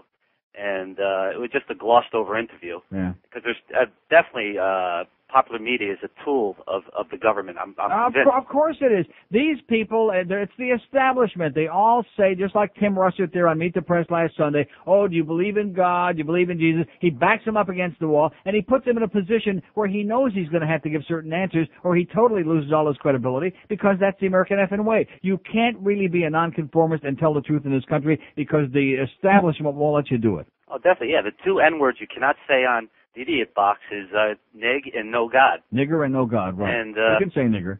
You can? You can say sand nigger, too. That's what George is going to say. Hey, Neil, the show that precedes you, I can't stand it. Yeah. But there's one guy with an annoying weasel voice that talks in catchphrases. Which one is that? Oh, no, that's Beefo that talks in catchphrases. Yeah, he sounds like the runt of the litter. Who's that? That's Beefo. Oh, that's Beefo. Okay. In fact, we're going to have the Beefo one after on Monday morning. Okay, let's have a great day, pal. Okay, bye-bye. And thanks for your excellent taste in popular contemporary radio. It's Friday, you bastard. In theaters now, from the producer of The Sixth Sense, it's The Seventh Sense. I smell old people. Oh, me too. They smell like Bengay. Oh, like mothballs. They smell like albacore. Oh, like floor polish. The Seventh Sense. No, like an albacore stuffed with mothballs. Showing now. By the way, I think there was a sports fart that Jason cut in there. Oh, man, it's seeping through here. Thank God George finally found his incense. Just in the nicotine, too, by the way. It's 11:30 at 560 WQAM. We got the Hank Goldberg Show at 2. And then we got Hank with Jimmy Johnson, which, of course, is not unusual because this week, for some reason, they become joined at the hip. And believe me, that's not a shot. It's just I'm saddened by that. But Jimmy has certainly got Hank's ear. There's no question about that. 6 to 7:45, talking baseball with my good, close personal friend, the surly Donnie B. And 7:45, we got the Mets in the zona again. 567-0560, pound 560 on the AT&T wireless line. Maybe we'll have some of our great Panther fans calling in to tell us why they don't go to those games. Is it the money? Is it the crappy product we had on the ice the last 3 years? Could that be it? Is it the fact they don't like that crappy food over there? What is the reason, huh? Or maybe they just don't give a crap. That could be it, too. Here's a mobile in Sunrise. Hello. Yeah, Neil. Yes, sir. Hey, how you doing today? Okay. Good. Hey, were you fudge packing? This is his boss. And yes, I just sir. he's probably listening today. He got his wisdom teeth pulled out today. So I just wanted to say, hey, Ricky, were you fudge packing? And I got my wife with me, and I thought maybe if you get a chance today, Could you play Spousal Arousal? We'll do it. Hey, thanks a lot, Neil. I love your show. Will you fudge packing? Okay, pal. All right. Arrivederci. For whatever that means. 567-0560, 400 open lines here this half hour for your perusal. We've been rolling along, smoking here today. You can almost smell it. Maybe it's the incense. God, I love that. Oh, I just like to sit around and sniff incense all day. 567-0560, pound 560 on the AT&T wireless line. You notice how these other people, because I know that a lot of you people out there have got you harbor very, very strong feelings about ethnic groups, about blacks and about whites and about all of these things. And I think it's a very healthy exercise, but I've noticed a tremendous reluctance, even with our gigantic audience over these last 700 years on these stations, that almost nobody ever wants to really tell it the way they feel it. I'm not saying that just because you feel that way, it's accurate, or that it's going to be palatable to anybody, but why the hell, let's not explain to us why it is that you hate whoever the hell it is. What is it about? Is it the way they smell that bothers you a lot? Uh-huh. Is it the fact that their hygiene is very poor? Uh-huh. And that the hair is like all frizzled up and like, Uh-huh. I mean, what is it that bothers you the most? Or the fact that you feel endangered when you go to your ATM at 2 in the morning and maybe one of those standing behind you, does that bother you? Uh-huh. They just won't say it. They won't spit it out. See, it's just like the thing with the words. With all these horrible words, faggot and nigger and spick.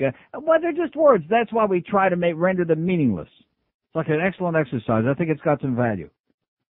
And if we just vent a little bit once in a while, I know most of you are afraid somebody will recognize your voice and they'll say, oh, that Ed Schwartz over there, he's a real piece of crap. He's an anti-Semite. He's a bigot. Whatever he is. And maybe he is. Maybe he is. Maybe Ed Schwartz is a piece of crap. Well, what's wrong with being a piece of crap? I mean, we can't all be great people like me. Here's Miami Lakes. Hello. Hello. Yes, sir. Yeah, how you doing, Neil? Great. Long time listener, no, first time caller? No, yeah. 567-0560, pound 560 on the AT. See, that's why I hate little spicks.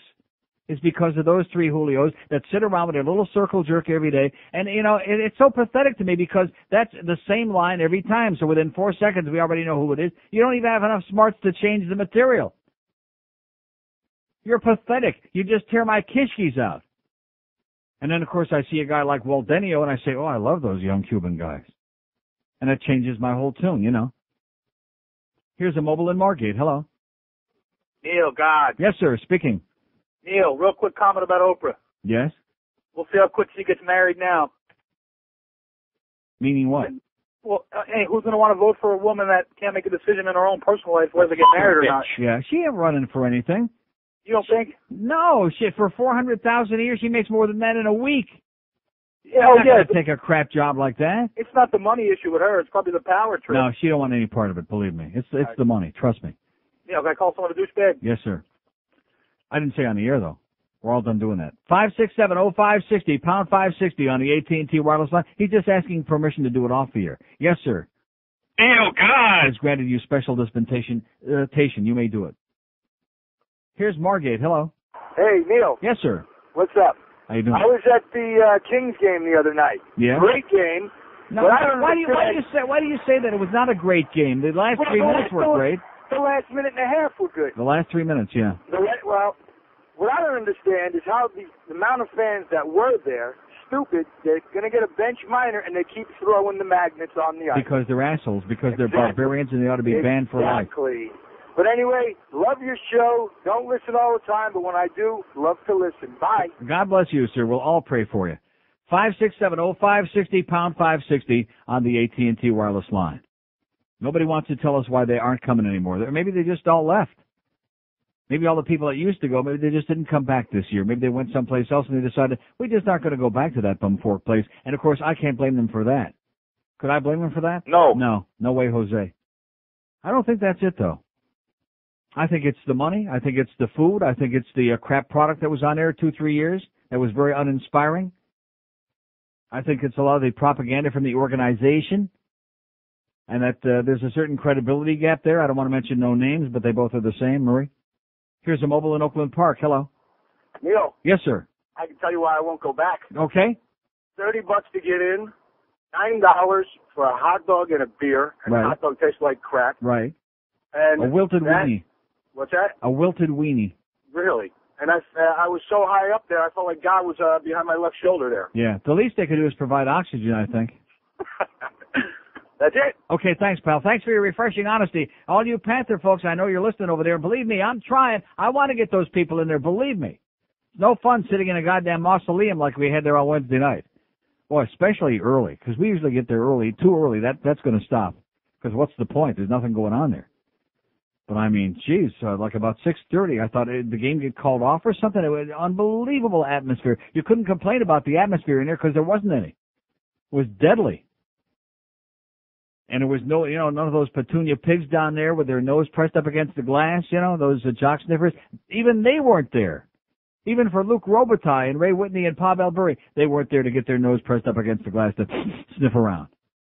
Maybe they got something in their nose. You know what I'm saying? Maybe they got the benefit of some of the fallout from that money that was supposed to go to... Nobody in America can believe that Greg Reed actually made that statement in that article. And by the way, he don't deny it. He said that. He actually said that thing in the paper, about some of it went to OJ-related expenses. Yeah. Why would you say that? Why? Why would you say that? Why would anybody with an IQ larger than a goddamn mosquito, why would they say that? Of course, I forgot who I was talking about. Here's a mobile in Fort Lauderdale. Hello. Hello. Yes, sir. Neil. Yes, I am. I graduated from high school in '94 at Western. Right. When I graduated, we had 4,000 students, which I think it sort of accommodated us, but the fact of our lunchrooms were packed, and if you weren't a big asshole like me and pushed to the front of the line, you wouldn't get your lunch until lunch was over, and then you couldn't eat or you'd be late for class. Right. As far as Flanagan goes, if they didn't bus about 1,500 people from about 30 miles across town into the school, then, it might be a little better. And I know that a lot of people come out here to the suburbs, all of these young schmucks that live out here in Pembroke Pines, to get away from the city and the people who inhabit the city. And the fact that they're getting all of these city people bussed in, I know a lot of them aren't happy with it because I wait on them. That could alleviate I thought we were all through with busing. I thought that was coming to a halt. Well, actually, they bus a ton of kids from the Miramar and MacArthur area out in Hollywood. Yeah, and so they love that because the people in Pembroke Pines really aren't of color, right? You could say. Right. And I'm not saying that. I used to live in Pembroke Lakes. It's very, very white there. Although it's also becoming very Hispanic there too. I mean, heavy duty. Yeah, we get a ton of people from Miami Lakes, exactly. In fact, I hear the rumor is there's only 7 people left who speak English in Pembroke Pines. I could be wrong, but that's what I'm hearing. 4 or 5 the people. rest of them speak Hebrew. Right. Actually, I was just in Publix over there in Pembroke Pines getting some bagels, and it was exactly. The one right next door to Cemetery Village. Oh, sure. And, there was about 15 dead people in produce and like 10 over in the bakery. And as I was in the bakery picking up my everything bagel, some 9-year-old kid whacked into the back of some other old man and almost broke his kneecaps. Ankle paramedic time in Pembroke Pines. Please, go to and the Publix. don't eat the poppy seed ones, pal. You'll never pass your next drug test. Have a great day, well, pal. I don't think I'd pass anyway. Peace. Okay, see ya. Did he say? Oh, he said peace. 567-0560, pound 560. I thought he was doing French. Pound 560 on the AT&T wireless line. I thought he said peace on them is what he said. Those old farts. There's nothing wrong with getting old. I'm getting pretty goddamn old. Oh, God, am I. But you know something? I still feel young because I live here. Oh, that's right. I'm so goddamn young, I'm embarrassed by it because, Jesus Christ, the median age here is at least death plus 10. 56 on the verge of 57 very soon. That's not so old down here at all. No. Like a spring chicken. So like I said, we like to all get old, but you got to do like you do in most other places. Shove all the old people off into one part of town. Don't let them loose into like civilized, like Pembroke Pines.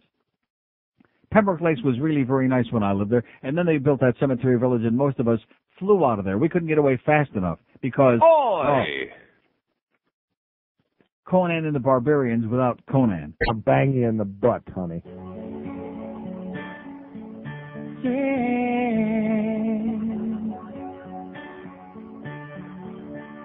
We dance like sissies, we sing like good seas, but we must tell you, we swear we're not gay. If you want these outfits to class, they would kick your ass.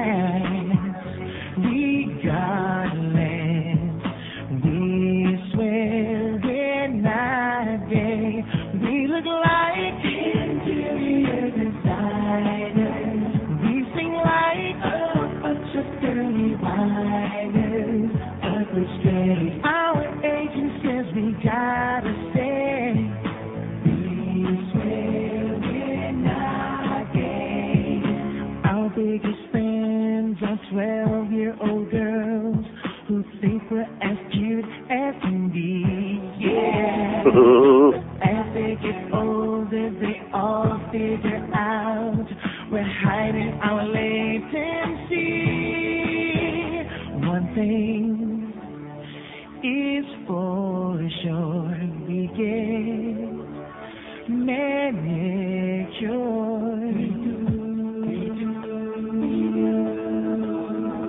Wash our clothes on the delicate cycle. Want to do a session with your Michael, but today we think that we had better say, oi! We swear we're not gay. No. I swear we're not gay. That's what Kevin Spacey said as he raced out the door, running away from RuPaul, and everybody went, sure, we believe you. Sissy Spacek. 14 till noon at 560 WQAM. The George Rodriguez Show from noon to 2 today as George rips white people. 567-0560, pound 560 on the 18th. Well, I'll give you an update on his swing club. Sure hope his wife ain't listening.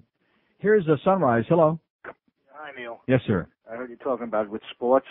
I haven't gone to a sporting event in 30 years, ever since I got cursed out by Jerry Grody and Al Weiss at a Met game. Really? Yeah, you had a big argument. I was asking for autographs. I was like 10 years old. Yeah. And they weren't giving them back then. I said, you know something? Screw you. And it was the last event I ever went to. Excellent. That would do it. Yeah. You know, as far as I heard you with the blacks, you know, I'm like the most I used to be a Jew, now I'm an atheist. Mm-hmm. I'm like the most prejudiced person. Yeah. I don't like anybody. Yeah. I mean, I see this man up at FSU who did shoplifting.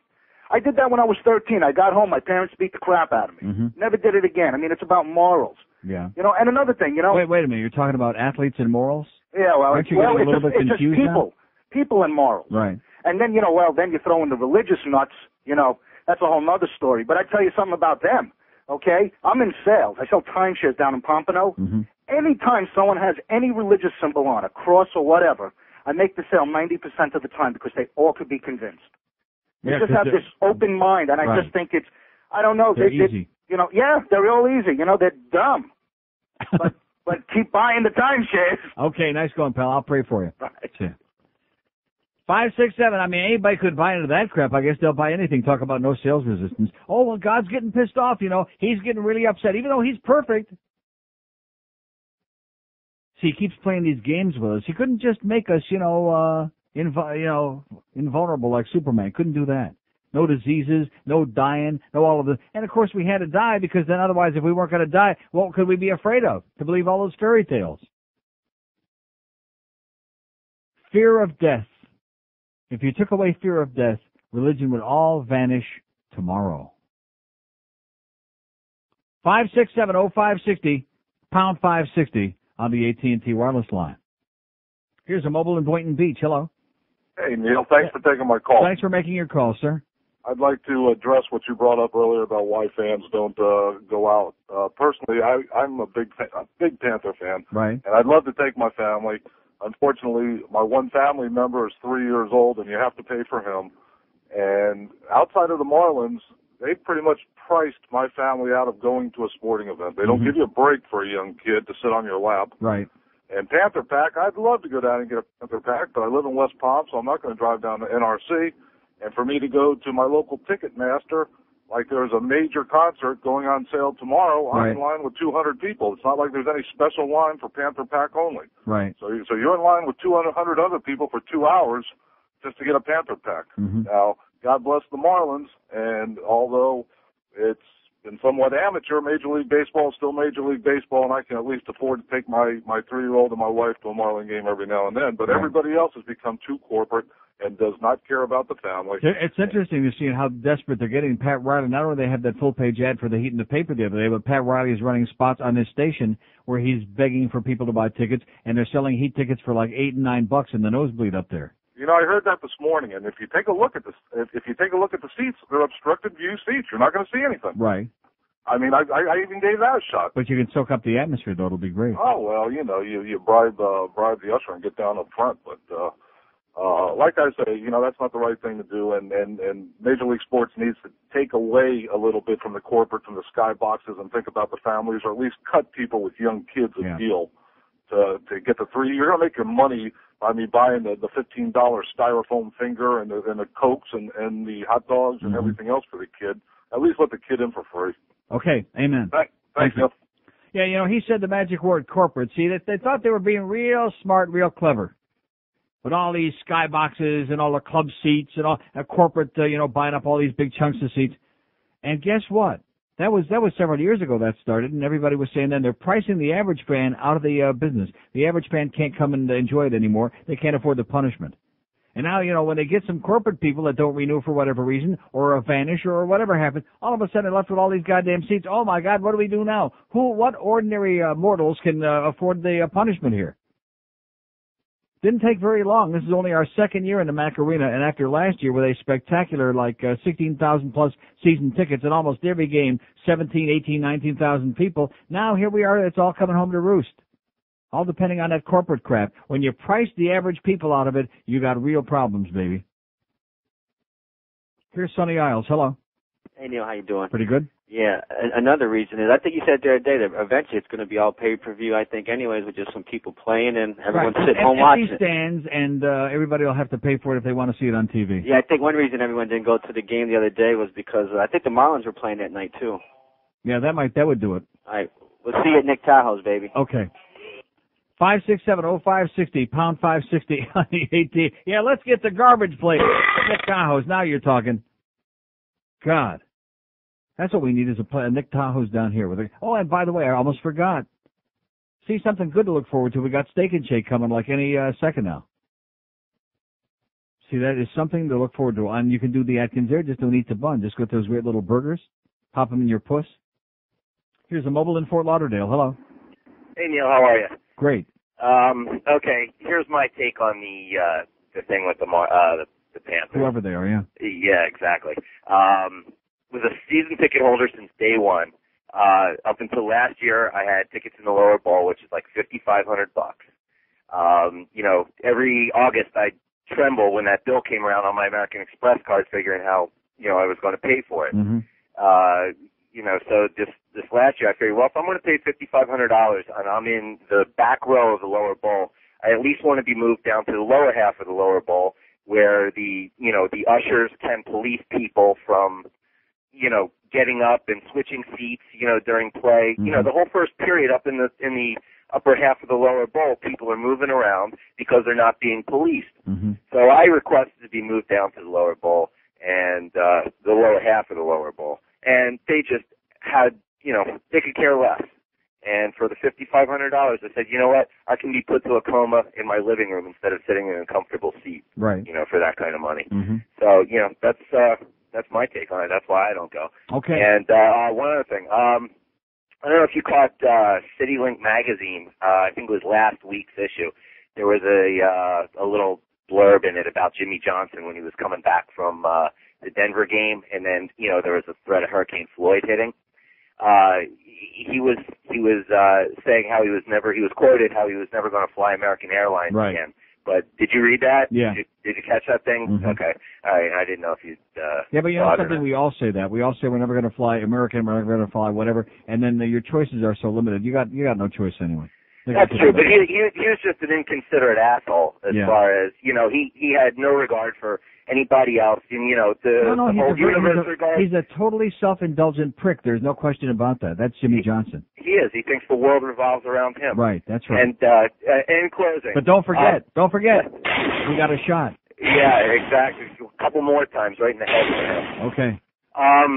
And in closing, please, can you do anything about those Joe Rose spots for extra terrific deals? they are the absolute worst. I mean, I got to turn the radio. I was saying that to George during the last break off the air. I said, "Oh boy, these just send me over the edge." There is nothing more irritating than him doing a spot. That was like the other one for Air Around the Clock when he used to sing. Yeah. It's just the absolute worst. I mean, they got to put a muzzle on it. And shouting and yelling. And he sounds like an idiot on top of it. I mean, if he was somewhat intelligent sounding, it would be one thing, but he definitely is not that. You're losing contact with reality now, sir. Have a great day. I sometimes ask for too much. Okay, see ya. Take it easy. Joe's a great guy. Never stole a freight train. I'm not talking about Joe Costello, who just sat down in there and looked at me like, huh? I'm talking about Joe Rose. He's a good guy, but he's a little, a little dense. He's a jock. What do you want? He's a jock. In addition to which, he's under a lot of stress because Danny's taking all of this heat this week, taking all these shots from Jimmy Jailbird Johnson. We could have a Shock Johnson. And Joe just crumbles under the pressure of that. You ought to say, he looks like he's aged 10 years this week. You see him this morning? God, he's slumped up there against the goddamn wall. I know this is a little late. Yes, you think you could do that loop back rope before you split? Oh, Jesus, no problem Instead, at all. Switch it out with, because I don't know if it's up to date on the recorded stuff. Okay. Sports Radio 560, WQAM, Fort Lauderdale. Hi, everyone. Roy Foster here. Yeah, I used to be a big football star, but now I work here. You're listening to the most straight-up person I know, George God. Sports Talk Radio 560 WQAM presents the O.J. Simpson and Florence Taylor Show. The talk to O.J. and LT, kapag sabi ng ating show. Now, here's O.J. and LT. Wubba, wubba, wubba, wubba. Yo, and hey, welcome to the house of O.J. and LT. Mm-hmm. We be your sports talk friends. What you be eating there, man? I'm eating my breakfast. What's up with you? You haven't touched your sausage. I don't have a knife. Here, use mine. Chill out, baby. I said a knife, not a machete. Well, I always keep one handy in case I encounter those Colombians who killed my wife. Yeah, like you be looking for them, huh? Mm-hmm, that's right. I know he'll show up on the golf course one day. Uh-huh. Speaking of knives, did you hear about Demetrius Underwood? Yo, he's having himself all by himself. He should have gave me a call. I'd do the job right. Like slicing devil's ham. Oh, yeah, you devil, you. By the way, I'd like to take this opportunity to thank the Water Nazi and Roy for giving us this opportunity of having our own show. No one can squat like the Water Nazi. What you be talking about? He was outside the stadium the other day. I saw her squatting in the parking lot. Well, when you gotta go, you gotta go. Yeah, she went all right in every way. That's right. She was squatting and dipping and twisting and pissing and leaving souvenirs. Now I understand. And all this time, I thought I'd be kicking an alligator. Wait a minute, who's there? Who that be? Who that be over there? That's the program director. What do you want? What do you want? You know you may act big, so... Get out of here! What? Who's there? 1202-560 WQAM. Oh, I'm sorry. WQAM. Like I said, I forgot how that thing ended. So anyway, it's the George Kills 2 hours, and Joe talks about his racing show so Neil can get to the airport show. It takes him about 20 minutes. So we got to bank it good for about 20 minutes, then he won't be listening anymore, and then we can just play Delirium for the rest of the day. That's our musical guest for these 2 hours is Delirium. Remember the Broke Down Palace soundtrack I was playing you cuts off of? Unfortunately, I left it in my car. Thank you, Tracy Neely. I actually went out and bought a CD for the first time in a long time, and it's Delirium. If anybody knows anything about these people, call and tell me about it because it's interesting stuff. It's good stuff. And it sounds kind of like Enigma, most of it, drum machine, gothic, chanty sounding stuff.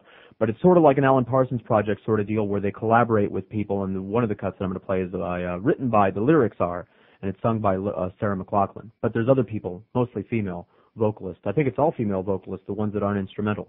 But the music's written by these people. So that's what I'll be killing time with when I run out of things to say, which I don't think I will. I think I have 2 hours worth of stuff and I won't have to take a call between the Center One thing, which I'm going to talk about, and give my take on that whole deal and send some messages out to some people. I got to finish the swinging story because even though, how many times did I say during that show, don't call me and tell me to, ask for the conclusion of the swinging story. I'm going to save that for when I get on the air. How many times? 100, 50, 1,000 times did I say, don't call me off the air when Neil gets back and ask me to finish the swinging story? I'm going to say that for material for the next time I go on the air.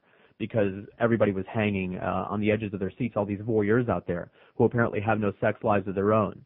So here's the rest of the swinging story really quickly.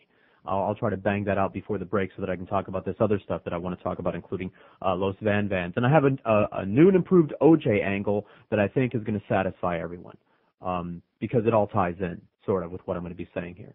But anyway, the swinging story, when we last left George and his swinging life, not yet. We haven't done anything yet. There you go. We haven't done anything. We went to the Boca barbecue where Mr. and Mrs. X were supposed to show up and we were going to get to know each other a little bit better, but they shined, and I don't know why. whatever. Brian said that they seemed kind of wishy-washy about going, and I don't understand that. It kind of led us to believe that maybe they didn't want to actually do anything socially. They just wanted to get together and, well, we weren't ready for that. We weren't quite ready for that yet. By we, I mean her. So they didn't show up. We didn't call them. We went back to Plato's on a week later, the following week. Went to Plato's, great time had by all. I don't know where you guys went. Your girlfriend's dress broke. The zipper broke or something like that, and she couldn't put her clothes back on. Did you ever wind up in a towel?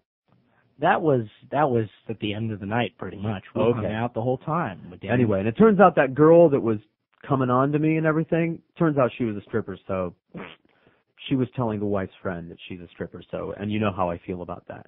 How do you know this? She told the wife's friend. Speaking of the wife's friend, see how this ties in? Remember my friend who we will refer to as Dudley Do-Right on the show? I told you the story, but there's a rest of the story.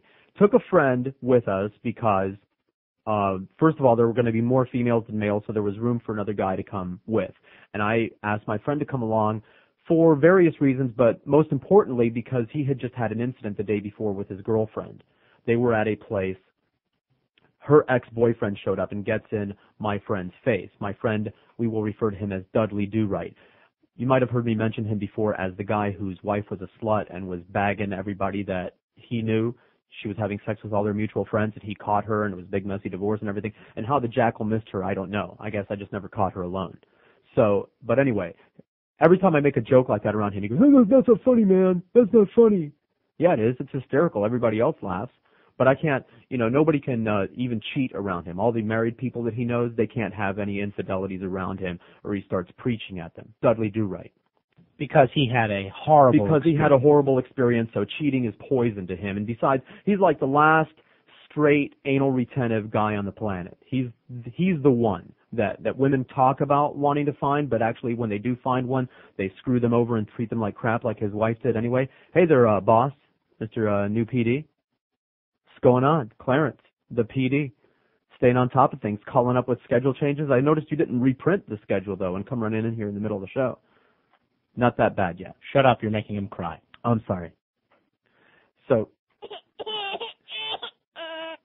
anyway, Dudley Do-Right goes to the club with us, and he gets laid. Okay? He needed to get laid. Oh, wait, I'm getting ahead of myself. I got to finish this before the break, because then I'm not going to talk about it anymore. I got too much to cover. So Dudley Do-Right, he's with his girlfriend at a place, and her ex-boyfriend shows up and gets in Dudley's face all about, you better treat her right, and you better this, or you better that, or else. One of those kinds of things. And Dudley says, hey, I'll treat her right and everything, but not because you're in my face, motherfucker, and if you want to tangle, let's go. If you want to dance, I'll play the music, that kind of thing. Because he's not a small guy, he's a strapping man, my friend Dudley. So they have some words, and they're yelling back and forth. Now what? Listen, the drilling. The old man left the building, 30 seconds ago, 5 minutes ago, and they start drilling immediately. They saw him leaving, so they think it's safe to drill. Well, that's because it's just you. It's just me. I don't, whatever. It is just me. The audience can enjoy the ambiance along with me. I don't give a crap right now. Because it's nothing compared to what I've been going through the whole week with the Center One thing, which I will get into. You sound very wound up. I'm very wound up. I've been drinking coffee, a lot of coffee. Very wound up, very jacked. This is the first day that I've actually had any energy. I've been dogged and beaten over the Center One thing starting Monday when Neil came in and said, when I first heard that there was a problem with the disc, because we didn't hear that. But I get ahead of myself. So Dudley and girlfriend's ex-boyfriend have words, and Dudley's girlfriend actually has the nerve to have a problem with him, Dudley. Why are you yelling at him? Why are you this and that? In other words, she sides with the ex-boyfriend, who happened to show up on the scene with a chick in his car. So what does that mean? So this girl, who Dudley is dating, is bitching out Dudley for having words with her ex-boyfriend who started the argument in the first place, and he doesn't want me to say anything about it on the air because he doesn't want it to get back to her in case she might be listening or mutual friends might be listening, because he doesn't want to do anything to jeopardize their relationship. So that basically they had a big fight, and they broke up the day before, and Dudley was all depressed. So I said, come on, Dudley, come to the swing club. Maybe you'll get lucky. And he did. And here's the punchline. He didn't want me telling anybody that he got laid. How many guys do you know don't want people to know when they got laid, unless of course they're married or in a relationship. Here's the kind of people I hang out with. I wanted to strangle him, except like I said, he's much bigger than me. I said, I want to go, because I thought I was going to be doing the show the next day. I don't know why. Or the following week. I don't know why. It was one of those iffy things. I can't remember. I thought I was, but then I didn't. It was one of those maybe holidays, maybe he would come in. I forget why.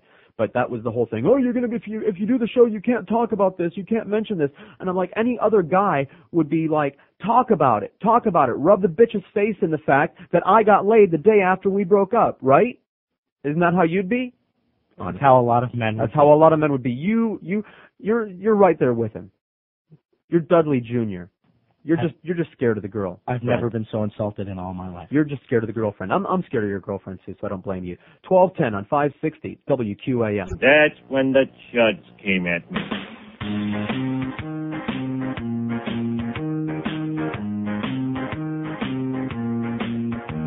I love The Sopranos each week on HBO. By my TV I'll be staying. Set up by Uncle June.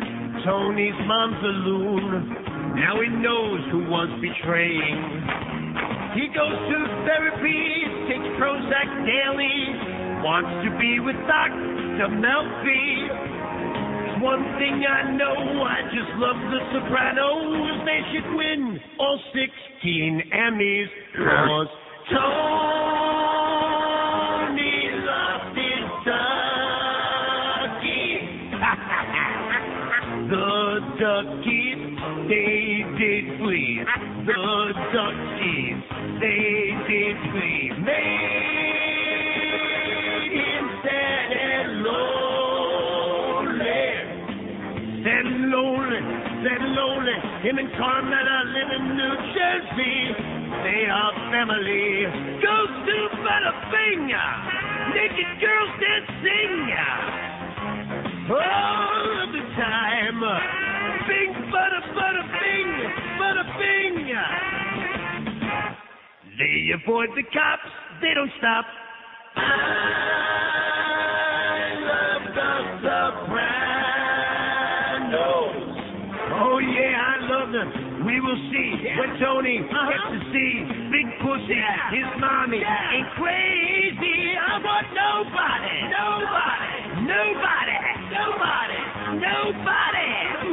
know. I want nobody to miss this show. HBO, The Sopranos. Oh yeah.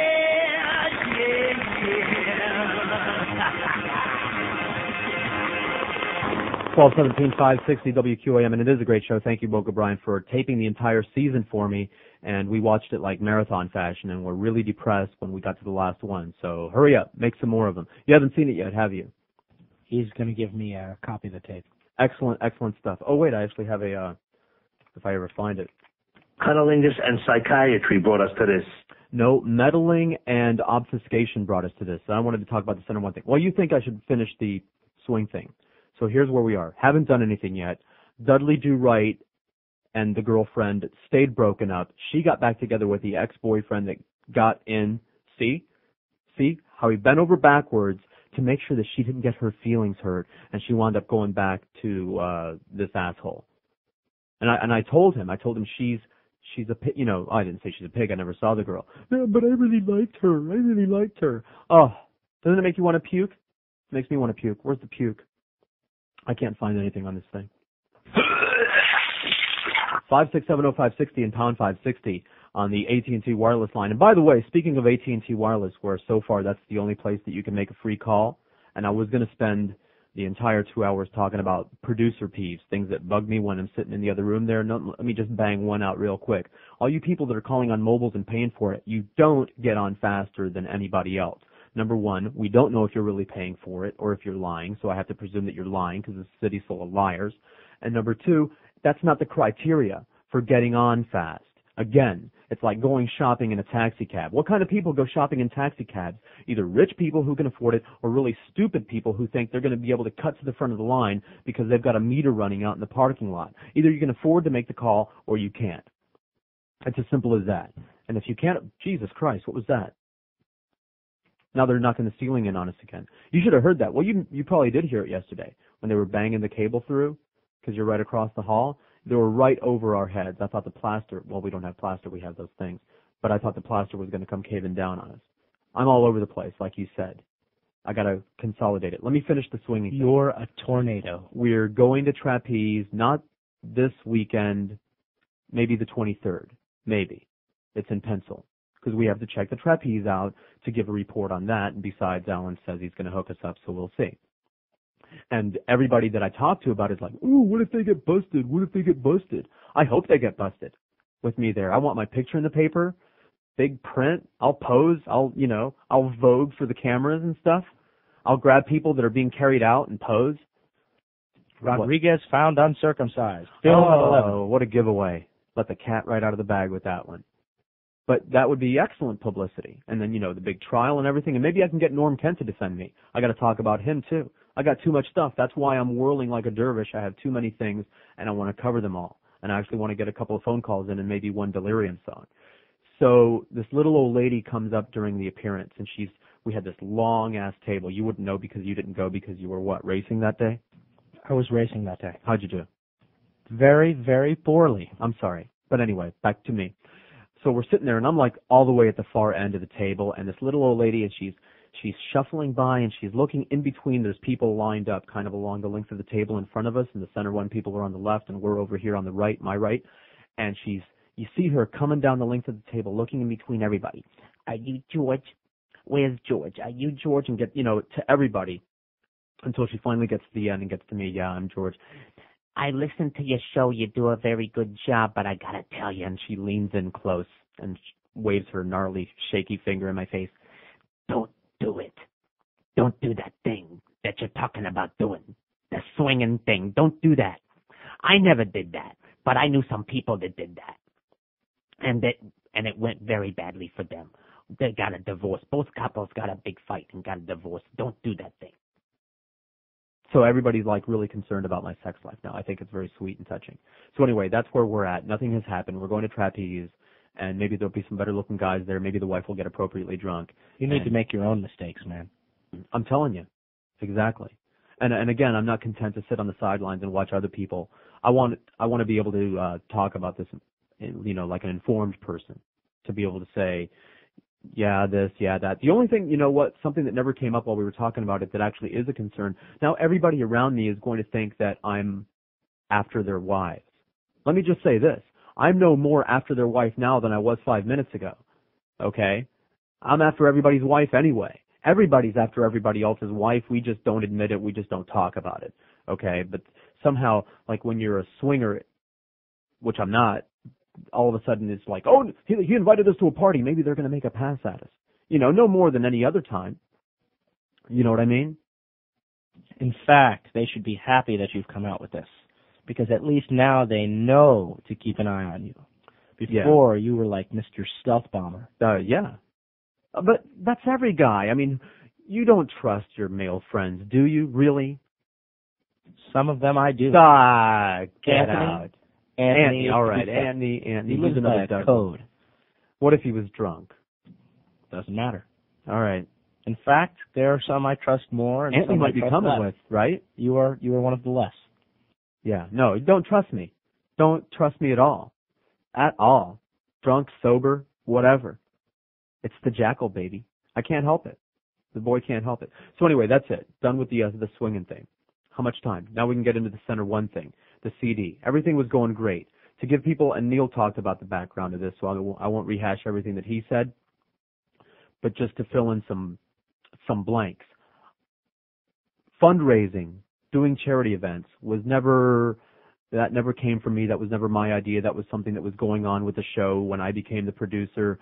And I was more than happy to do whatever it took to be a part of whatever it was going on, even though it was a lot of extra work. It's a charity. Nobody makes any money for it, et cetera, and so on. And you heard Neil talk about every time at IOD, we had real promotions departments. All we did was we mastered things, and I typed out the cue sheets and the information that goes on the front label and the back label and everything and gave that to the promotions department. And yes, I still had to be involved to a certain extent. Listening to the demo, listening to the master, proofreading the covers, things like that. More involved than I ever wanted to be, but nevertheless, big whoop. Keep paying for my car, Neil. Thank you very much. That's for you. No big whoop. So we come over here last year, and I get worse than no help. I get fake help. I get the promotions department saying, oh, yeah, we'll do this, we'll do that, and we'll, and I'll see what we can do. And, a month goes by, 6 weeks go by, and nothing's happening, and then all of a sudden it's too late to do anything except pick up the ball that's all cobweb coated, pick up the ball and run really fast, which is what I did last year, all by my lonesome. I'm patting myself on the back, no help from anyone except for Carol at Center One, who obviously they have to get involved. They're the people making the money, right? Go to the lithograph people, design some artwork, print up some labels, go to the CD people, negotiate. I sat there with the phone book on my lap, making all these calls, calling people, trying to find the cheapest people that would press the CDs, that would get it done within a certain time slot, and found Trackmasters, who's Trackmaster, no S on the end. Thank you, Bruce Parsons at Trackmaster, who came through for us last year and who is coming to our rescue this year since Green Solutions, and I guess we can mention them now since they're not standing behind their product, much like the other people. Did I say Housemaster? Green Solutions, Housemaster, Trackmaster.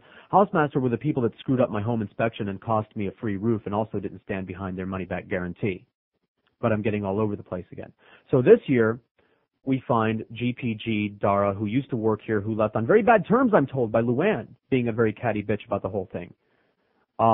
Talking to her in passing about what she's doing now, lo and behold, she's working for a place that happens to be like a company that does any kind of promotions for companies that don't have their own internal promotions department. A spin-off of a bigger company that had a really kick-ass promotions department.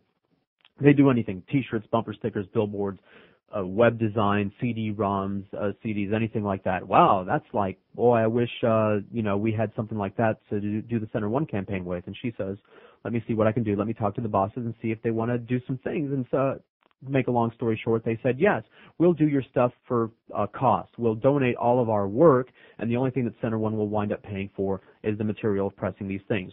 Met with them, with Carol from Center One, listened to everything that they had to offer. Sounded great. We were going to do a better job than last year for less money. Center One stood to save for like around $4,000, maybe even $5,000 in savings by going this route and having them do all the legwork and all the design and everything for us, since we were not getting any help from the station. So anyway, we found out what happened with the disc. The people, Green Solutions, who actually pressed the disc. It might astonish some people inside this building to know that Dara didn't actually press the discs herself. She didn't, unlike Brooke Daniels, she didn't pour hot wax between her thighs and press the discs herself. Some other people pressed them very poorly, and they came out crappy, and they tried to blame the master. And if I had given them a master of distorted, noisy dog farts, the CD should be able to queue up and play distorted, noisy dog farts. But some of the tracks wouldn't queue up, and it skipped, and you heard all the calls and everything like that. It wasn't GPG's fault, Global Productions Group. It was these people that pressed the disc. But nevertheless, GPG stood up and stood by their work and their contact, and they're probably going to have to eat the cost of this first batch of discs. So thank you to them and Tom and Dara and Bill Callahan, the creative director over there, for making a new master so very quickly and so very nicely. And thank you to Trackmaster for doing all the extra effort. They're going to try to get it done in record time. They're bringing in all kinds of extra, Mexican beaner labor to hand assemble the disc instead of sending them out to be machine assembled and everything. Why are you groaning? Who's bugging you? Stupid callers. Oh, okay. Gee, what a novelty. Where's Neil? Oh, Neil went to the airport, asshole. He can leave in the middle of his He show. can do whatever the he wants. I can't leave in the middle of my work. Well, maybe if he got a real job. Maybe if he was a big fat radio star, he could leave in the middle of his work. So anyway, to be continued, because I want to take some time to send a special love message to some people who like to get involved after the fact. Not to do anything helpful, mind you, but just to bust my chops over things that had nothing to do with me. 1228 on 560 WQAM. Ladies and gentlemen, murderer O.J. Simpson. Hi, I'm O.J.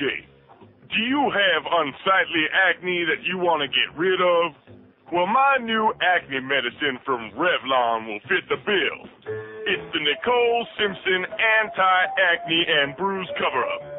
This new acne medicine from hell hides acne, beatings, and even stab wounds.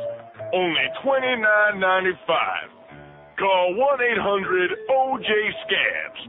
Come here, honky bitch mofo. Yeah?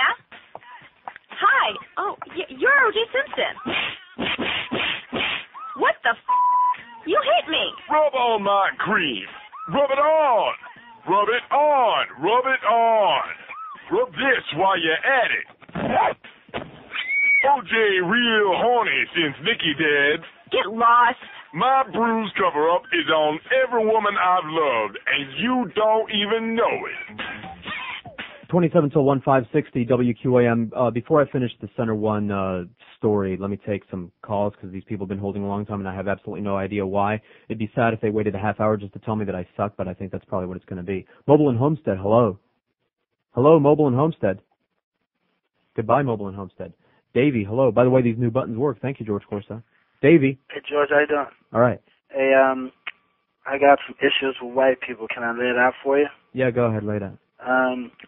First of all, they lay out in the sun all day trying to look black. Right, They don't like black people. Right, They don't want black guys to date their daughters. No, absolutely But it's not. okay if it's Michael Jordan or somebody like that. No, I don't want any black people, no matter how But rich you're they are. Cuban. It's different with Oh, Cubans. okay. They don't like Black people at all. Period. Right. Money or no exactly. money. Right, exactly. I'm just talking about the hypocritical white Although I would trade places with a black man if I could have a big penis to go with it. I would trade places Well, with you're out of luck, but anyway. Get very jealous. I think that's a lot of what's going on is we're very jealous of the big schlongs. That could There's be a lot it. of penis envy. But then again, you got people like families like the Kennedys who've raped, killed, and cheated on their wives. Right. But they continually get elected to public office. And black people vote for them. But Something you want to like talk that. about O.J. and black people all the time. Why don't you talk about Ted Kennedy and the rest of the Kennedys? I don't like the Kennedys. I've said as much. Okay. But OJ isn't a black issue. I don't dislike OJ because he. Well, there's a lot of white people that have killed their spouses. But that doesn't make it right, right? Right, it doesn't make it right. So Right. talk about some of them sometime. You know, Huh? people I'll who talk listen about to everybody. It's just that Joe's host. black people who listen to this radio station get tired of you just harping on Well, then O.J. they better go listen to WEDR because I'm going to be talking about OJ today because he's a murdering scumbag and we don't want to be associated with him. But if you want to stay tuned and listen to what I have to say about OJ, I think you might be pleasantly surprised. Mobile in Coral Springs, hello. Hey, George, how you doing? What's up? Hey, I wanted to ask you about if you gotten any feedback on Phil Henry's new show. No, except that it's on. Wait, wrong line. Kendall, hello. Hello, Kendall. Hi, Hi. George. Yes. I want to give you some support. The previous caller, the penultimate caller, Mm-hmm. I think that you have it right on. I hope that whatever you're going to say about O.J. Simpson is not too outlandish.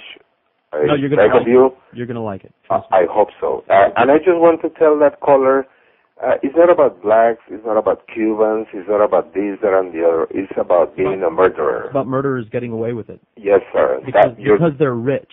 That is Okay? correct. If OJ had been a poor black man, No, he'd been he's a tried nigger with already. money. Right. And now, when he gets caught in the trap, then he starts reaching out to his people. That's Right. wrong. Right. The people who he snubbed all his life, by the way. You got it, George. Okay. Absolutely. Thank you very much. So anyway, back to the Center One thing, because it actually does tie in with the OJ thing. Because obviously there was some fallout behind having OJ involved with that golf tournament that a lot of people inside this building, not only did they know about it, but they were actively involved in making it go on. And it's funny that watching the attitudes of these people change when they actually see one of their peers, one of their accomplices, one of their partners in crime being dragged kicking and screaming down the hall to the room at the end that's got the electric chair in it. All of a sudden, everybody's starting to scramble around, covering their asses, distancing themselves from the event, and especially the OJ aspect of the event, and also calling up people who had nothing to do with it and busting their chops, like somebody called me on the extensions a couple days ago, third degreeing me over, how did we get hooked up with these people, and why didn't we use the same people we used last year, and why this and why that. It's really amusing to me to be third degreed by people who aren't my boss, by the way. Had them ask a whole bunch of stupid questions about something that they had nothing to do with, because the only involvement that the sales department has with Center One is trying to get Neil into as many places as they can for free to give a big kiss on the forehead to blue chip sponsors, which is all fine. Which is fine and great as long as the sponsor is doing the right thing, which Specs is doing this year, by the way. We appreciate everything that they're doing, but nevertheless, they're getting Neil Rogers in their pad for free on several occasions throughout the campaign, not to mention we talk about them throughout the campaign. They carry the product in their stores, so we're constantly telling people on the air and off the air specs is where to go to get the Neil Rogers products. 3 months of relatively free advertising. In other words, it doesn't cost them any real dollars. It costs a little bit of effort on their part, and they can write it all off, if they actually have to bring extra help in, which I doubt, because that's what they do is put displays up. We've seen them. So I don't think they actually do have to take any extra time, except they printed up, see the little thing that's hanging there? You haven't seen that. We all got those. Everybody in the store is wearing them, those little badges. Do you see it hanging from the bulletin board? I see it. I'm wondering where mine is. You weren't at the appearance, dude. You were busy racing. You were busy with redneck fun. I'm kidding. I know. Acceptable. You can have that one. I'll get another one, all right? Okay. So anyway, they're wearing these badges with the cover of the CD on it that GPG did a fine job making Neil look like the Pope, El Papa, and everything like that. And by the way, I can't say enough niceness about them. Did I mention that they're going to eat the costs of these discs, even though it's not their fault and it's not Dar's fault? It's like I'm driving a truck full of bread to some starving people. And why am I driving the truck? Because nobody else was driving it. The truck was just sitting there and the bread was getting ready to go moldy and the starving people were starving. So nobody else was doing anything. So I got in the truck and I start driving it over to where the starving people are. And on the way there I have a blowout and screeching and sparks and screech to a halt on the side of the road and the bread's going moldy. So as fast as I can, I'm trying to fix the tire, right? And instead of anybody helping me, which, I don't know how many people it takes to change a tire, one, which I don't need any help, I'm doing it as fast as I can. I got people, like some people in this building in Norm Kent, questioning, why did you choose this truck? Why didn't you notice these tires were bald? Why were you in the fast lane? Didn't you see that there was glass in this lane? Shut up and get away from me, all you people. Quite frankly, off, all of you people who are doing nothing to help me, who are doing everything that you can to help yourselves. Norm freaking Kent. I get a voicemail the other day, and it's from the PWA, the People with AIDS Association. They're giving Norm an award, the MVP of the Year award, their most appreciated guy. Great, wonderful, beautiful. There's a wall of plaques over here for Neil, by the way. There's about 5 awards over here from Center One for all of the efforts that Neil has done, and the hundreds of thousands of dollars that Neil has raised for them over the years. And great. I don't remember ever getting a thank you card, but that's fine. I don't want a thank you card. I just want to be left alone by people who were not helpful in the beginning and were nowhere to be found when people needed to be doing some things in the beginning. But because the CDs came out bad and because the hit the fan and some people got some splatter on them, apparently they're running around scrambling and they're going to bust my chops, even though I need not be involved with it at all. Really, it does kind of sound like it was all your fault. Yeah. I own a CD factory. Don't you know? I have my own record label, Jackal Records. It's just an excuse to sexually harass people. So anyway, the CDs came out bad as fast as I could. The minute he walked in and said, listen to this, he played some cuts. It was bad. I was on the phone immediately. As soon as the GPG people found out that the CDs were bad, they were on the phone immediately with the people that pressed them, trying to get them to fix the problem. They refused to, so we started back at square one. They worked day and night, cutting new masters. I went driving up there. They're in Deerfield, Hillsborough Beach Boulevard, driving up there, listening to masters. The manager drove a master down. I met him on the road. I listened to 2 a day until we got it right. The track master, they found them. They're going to bring in extra help to get this thing fixed as quickly as possible. Everyone involved is doing everything that they can to get this thing fixed as quickly as possible. And I've got people that aren't involved calling up, busting my chops. Norm Kent calling me in the middle of dinner to third degree me because Neil called him, bitching him out because Center One was his whole idea to begin with. That's how Neil got hooked up with Center One. That's Norm's pet charity. And Norm talked Neil into doing Center One when Camilla's House snubbed us years ago. Everyone remembers that story. And if you don't, too bad, because I'm not going to repeat it. But that's how that got going. So I don't know what Norm is doing to win his awards. I'm sure that it's something. But as far as getting these CDs pressed, he was doing nothing to help us.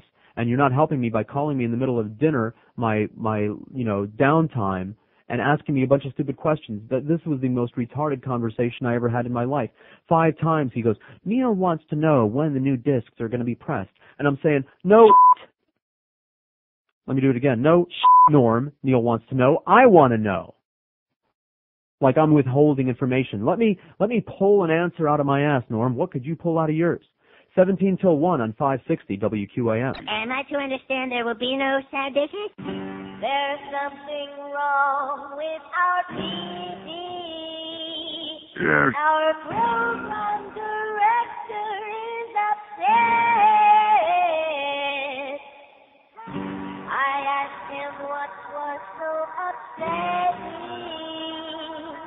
but he ran outside the studio instead. And then he cried.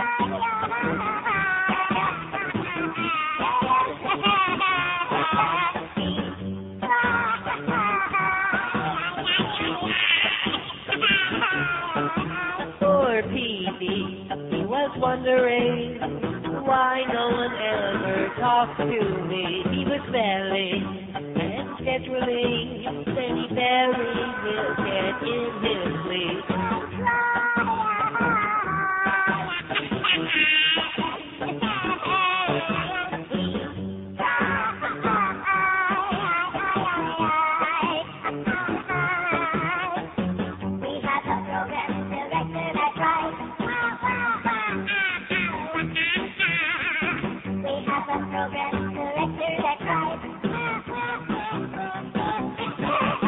Our PD was asking why won't anyone listen to me, and when we started laughing, he ran out of the studio hysterically.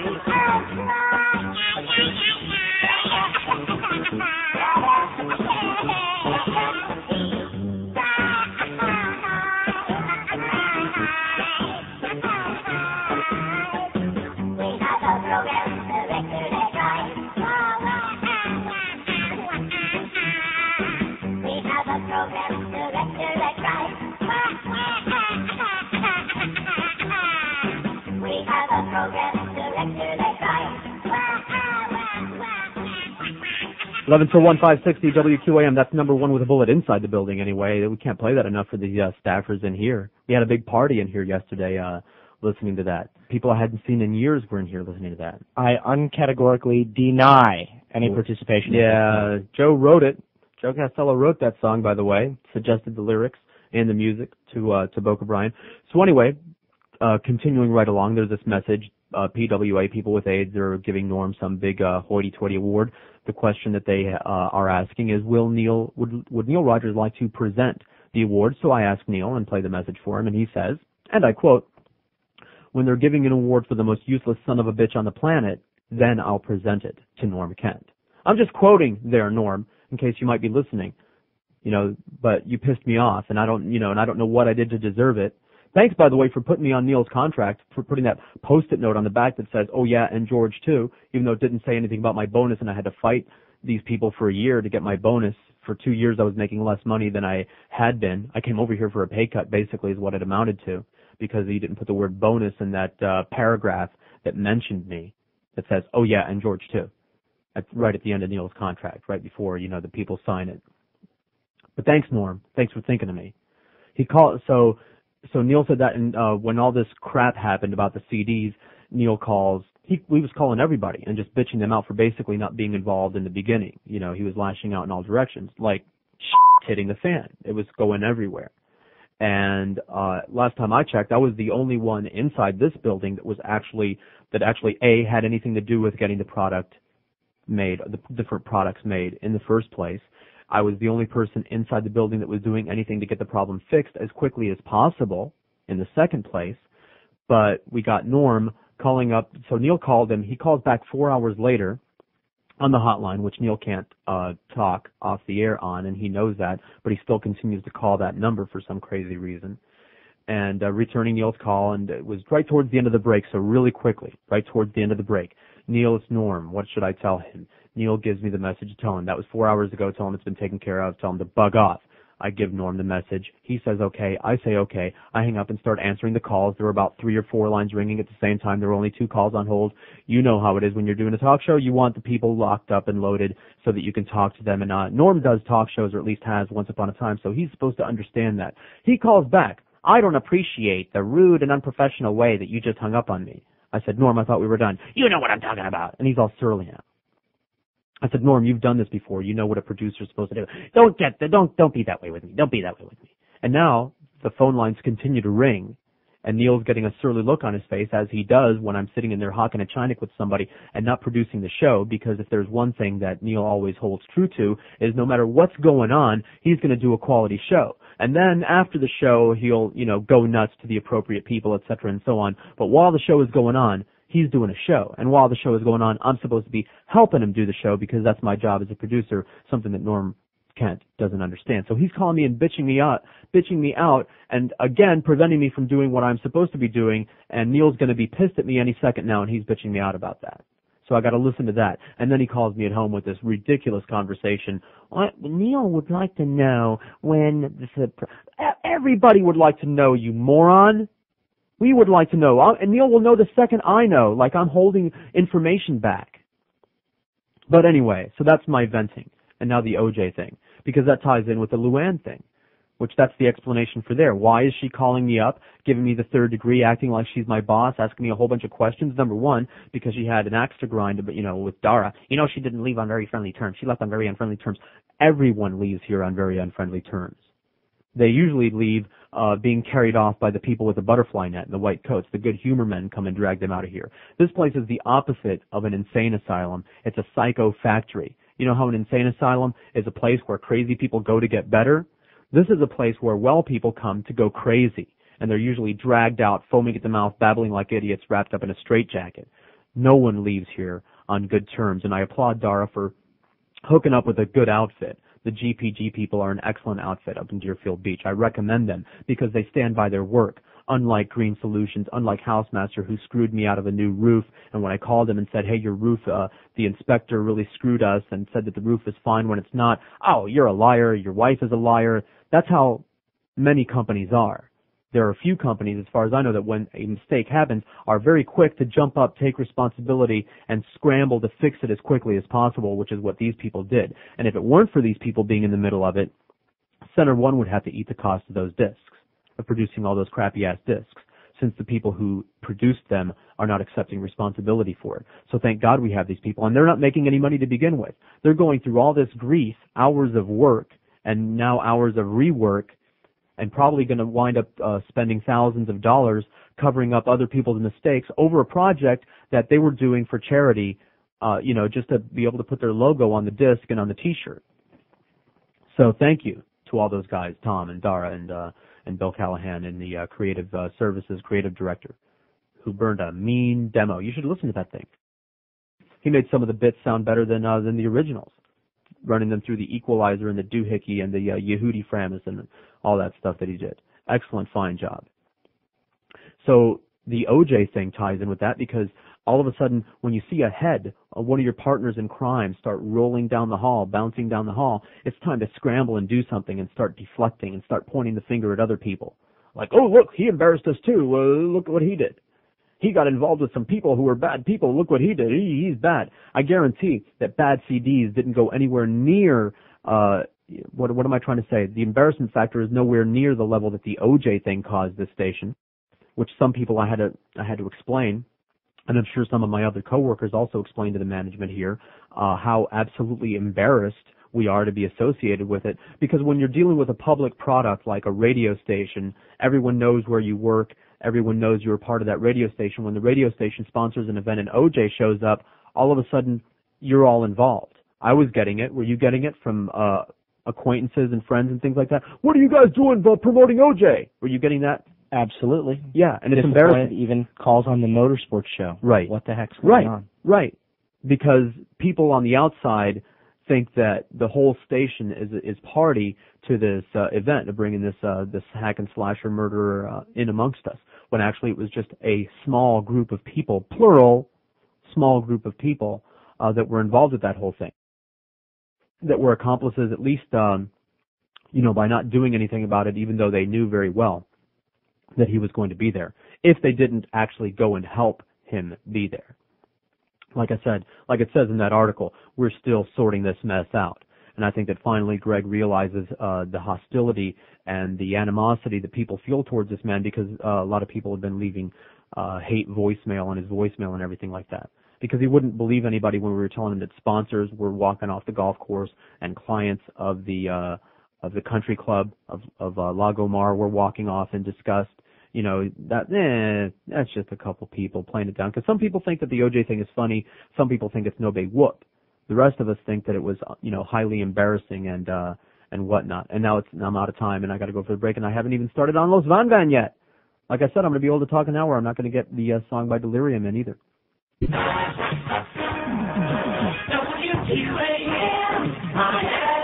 Fort Lauderdale. Hi, I be Roy Simpson. I be Roy Foster. And the reason I sound this way is because I have my nose inside OJ's ass. What you do down there? What you do, man? Could you get that microphone down a little bit lower, thanks? You got it. OJ disease is a direct result of chronic job sniffing. You see, it ain't so much he be murdering two worthless white people. It's because he's a jock. Folks like me and my white lady girlfriend have an incurable fetish for doing the down and dirty thing with sports jocks, like my close and personal friend OJ. Hey, don't touch that. Could you move off a little bit, OJ? I won't, but you want me to put your hand. You be tickling me. Don't touch that again.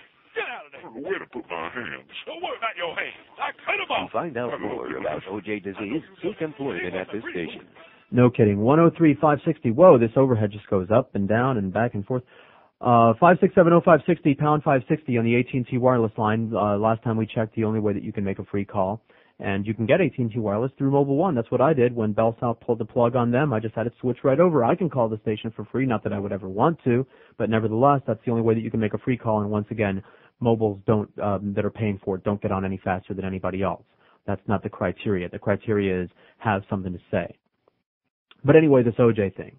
And now, and you're going to give me a look, but here's what I think needs to happen with this whole OJ thing to bury the hatchet, so to speak. That's just a figure of speech. We'd like to hear from some people here at 5670560 that wouldn't mind having OJ move in right next door to them. And I'll be the first. I'll step right up and say, me. I'll be one. The house right next door is for sale. OJ can move right in. I'll bring him some tuna noodle casserole as a housewarming present. I think all the neighborhoods, obviously he won't move into my neighborhood because he's got way more money than I do, even though he owes some people some money, but I'm not going to talk about that. That's just, forget about that. I don't hear you. Let's not talk about that right now, about the money that he owes people because he was found responsible in the civil trial. I'm not talking about whether he did anything or not. The house for sale, the house next door is for sale. He can move right in. I'll bring him a casserole, a pie, something for a housewarming present. Make him feel real at ease. I'd like to hear from some people in some of the nicer neighborhoods that OJ is looking at houses in to call up and say, yeah, OJ can move in next door. We'll make him feel very welcome. OJ needs to move into South Florida. He needs to move to South Florida. We need to all get together and make him feel really, really welcome. And the media can go and film him moving into his house. When the moving truck shows up and everything, the media should all go there, and we should all drive there and see OJ's house and see where he lives. And make him feel really, really welcome. See what kind of car he's driving. Maybe write his tag down, if you're so inclined. Maybe see if he'll give you a tour of the house. Maybe you could walk around the house, see what kind of property he's got surrounding his house. Maybe he's got some beachfront. Maybe he's got an alleyway behind his house. And we should all get really cozy and chummy with OJ. And we should invite him places, to dinner. And the golf courses in the area should send him invitations to join. And maybe after a while, OJ will be able to feel at ease, which he deserves to be relaxed and at ease. Don't you think, Joe Costello? Don't you think OJ deserves to be, to be left alone and be relaxed? And I think that we should open our arms and embrace him and make him feel warm and welcome and a part of the neighborhood, whichever neighborhood he chooses to live in. Hug the juice day. Hug the juice. And eventually, if all of the neighbors do their jobs right and make OJ feel very warm and welcome, OJ will be able to, as he deserves to do, as an acquitted man, OJ will slip into a nice, regular routine, as we all do. He'll be going to the restaurants that he likes on a fairly regular basis.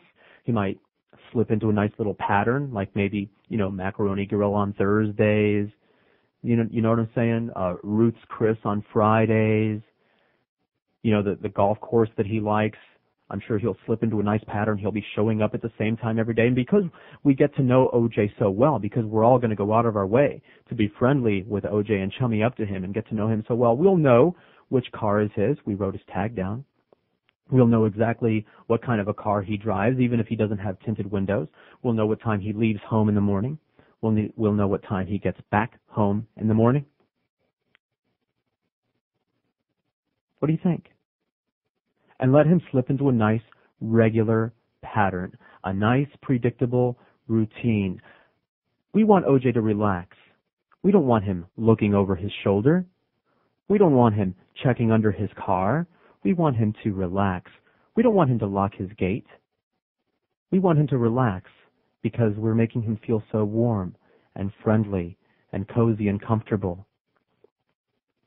Watching The Sopranos on tape, like marathon, one right after another, that occurred to me. Because that's how they take care of business in The Sopranos, when they have to take care of some business. You know what I'm saying? Take out the trash. How do they do it? They put the people at ease. They invite them to a party. They say, hey, we're going to go see some hookers, some Russian boo-boos. You throw in some basic foreplay, they'll detail your car, the Russian boo-boos. So I'm not, suggesting that anyone should do anything other than let's just open our arms and our hearts and make him feel safe and put him at ease and let him relax. Let him relax, get so relaxed that he would, not feel the need to maybe, lock his doors at all. Lock his gate. You don't need those guard dogs, OJ. We're all your friends. We're all your neighbors. We'll watch your house for you. While you're gone, we'll keep an eye on your car while you sleep. What do you think? Think that's a good idea? Everybody's happy now. The black people that think that OJ's one of them for some reason just because he happens to share their skin color, hey, they'll be happy because we're finally off of OJ's back. And I think that eventually, with time, when OJ relaxes appropriately, we'll just be rid of that problem one way or another. You know what I'm saying? Let's just cut the hostility already. Let's have another golf tournament. What do you think? Invite him. Bad idea? You're scaring me. 5670560 and pound 560 on the AT&T wireless line. It's 109 on the OJ Show, 560 WQAM. Nicole. Do you be tired of those annoying stains on your driveway, like oil and rust and even blood? Hi, I'm OJ Simpson, and all you got to do is give us a call here at the Water Nazi Stain Removal Service. Why, with just one call, I'll send my personal friend, the Water Nazi, to your home to remove stains from the floor of your driveway with a personal squatting method.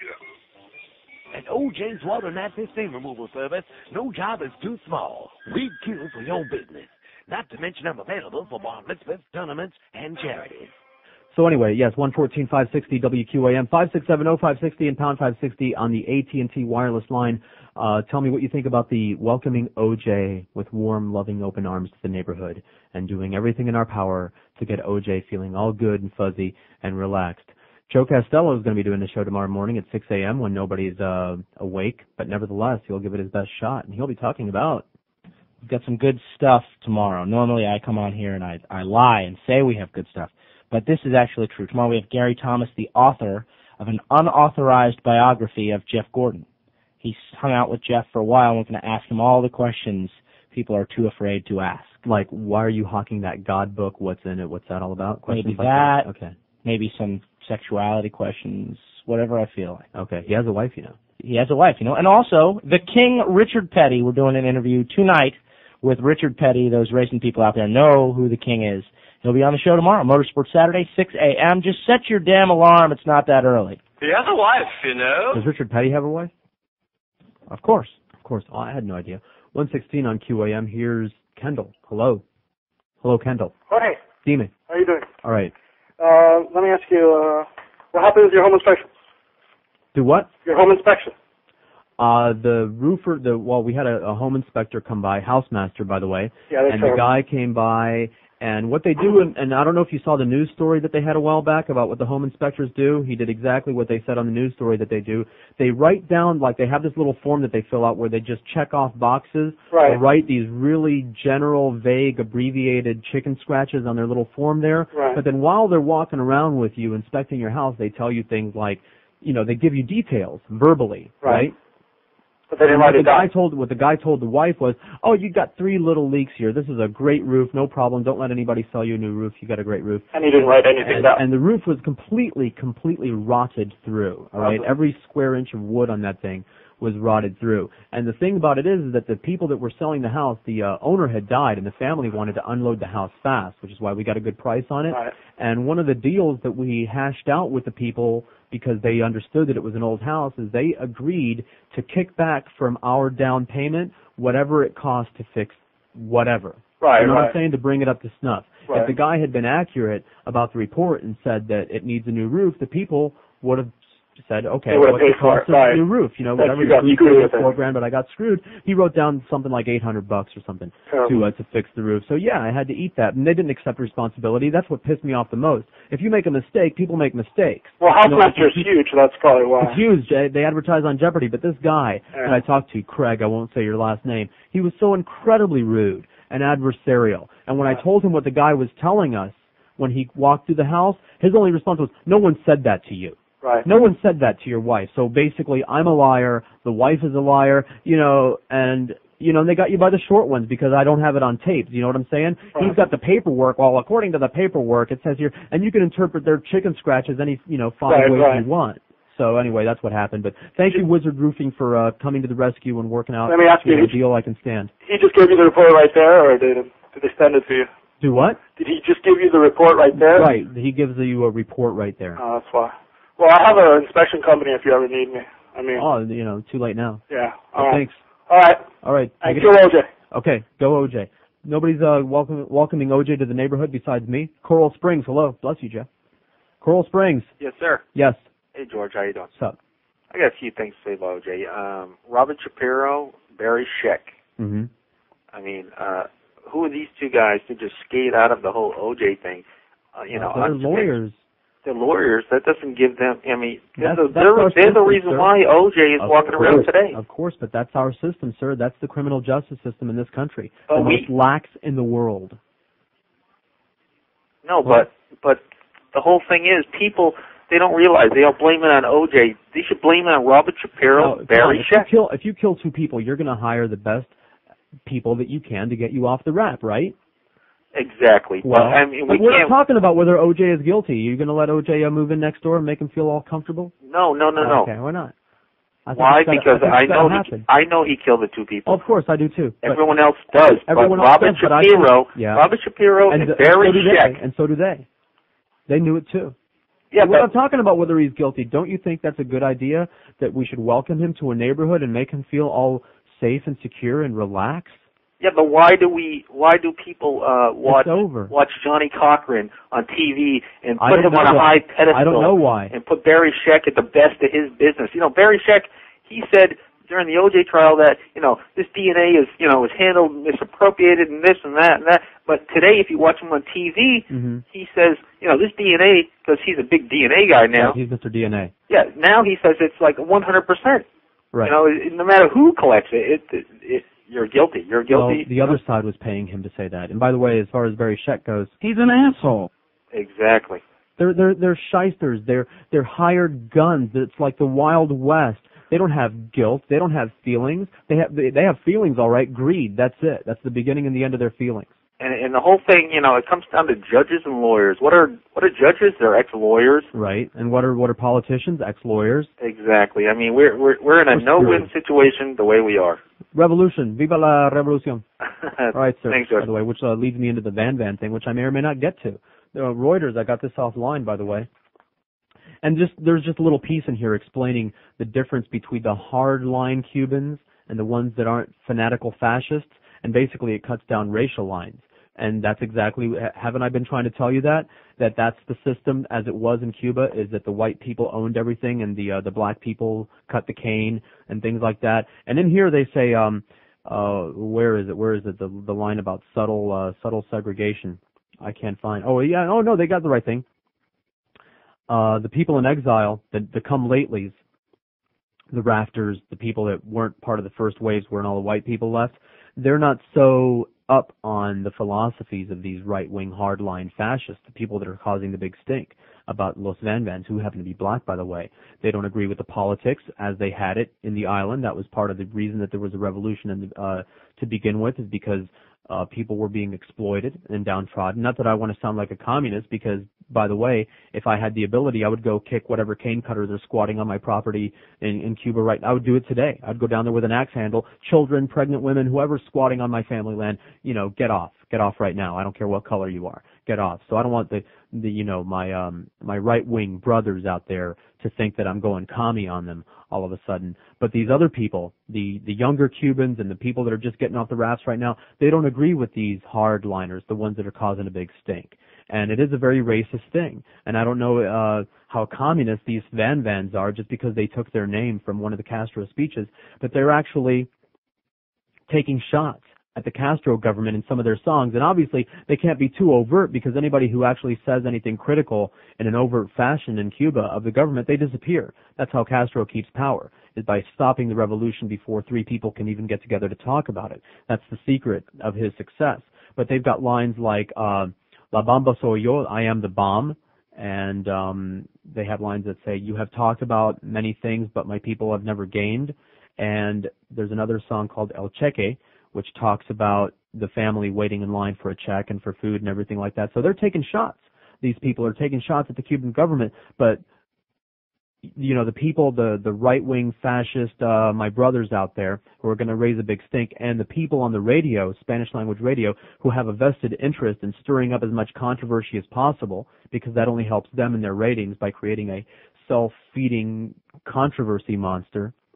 They're not going to mention that Los Fen-Phens actually do take shots in their songs at the government. And by the way, if you really want to do something about Los Fen-Phens, oh my brothers and sisters out there, instead of holding up hate-filled signs, why don't you go get your digital cameras, I know you have them, and go out in front of your house and take a picture of your house, take a picture of your cars, take a picture of the interiors. Maybe you have a nice master bedroom, maybe you have a nice view, maybe you have some beachfront, maybe your front yard looks really nice there in the Gables or in Kendall.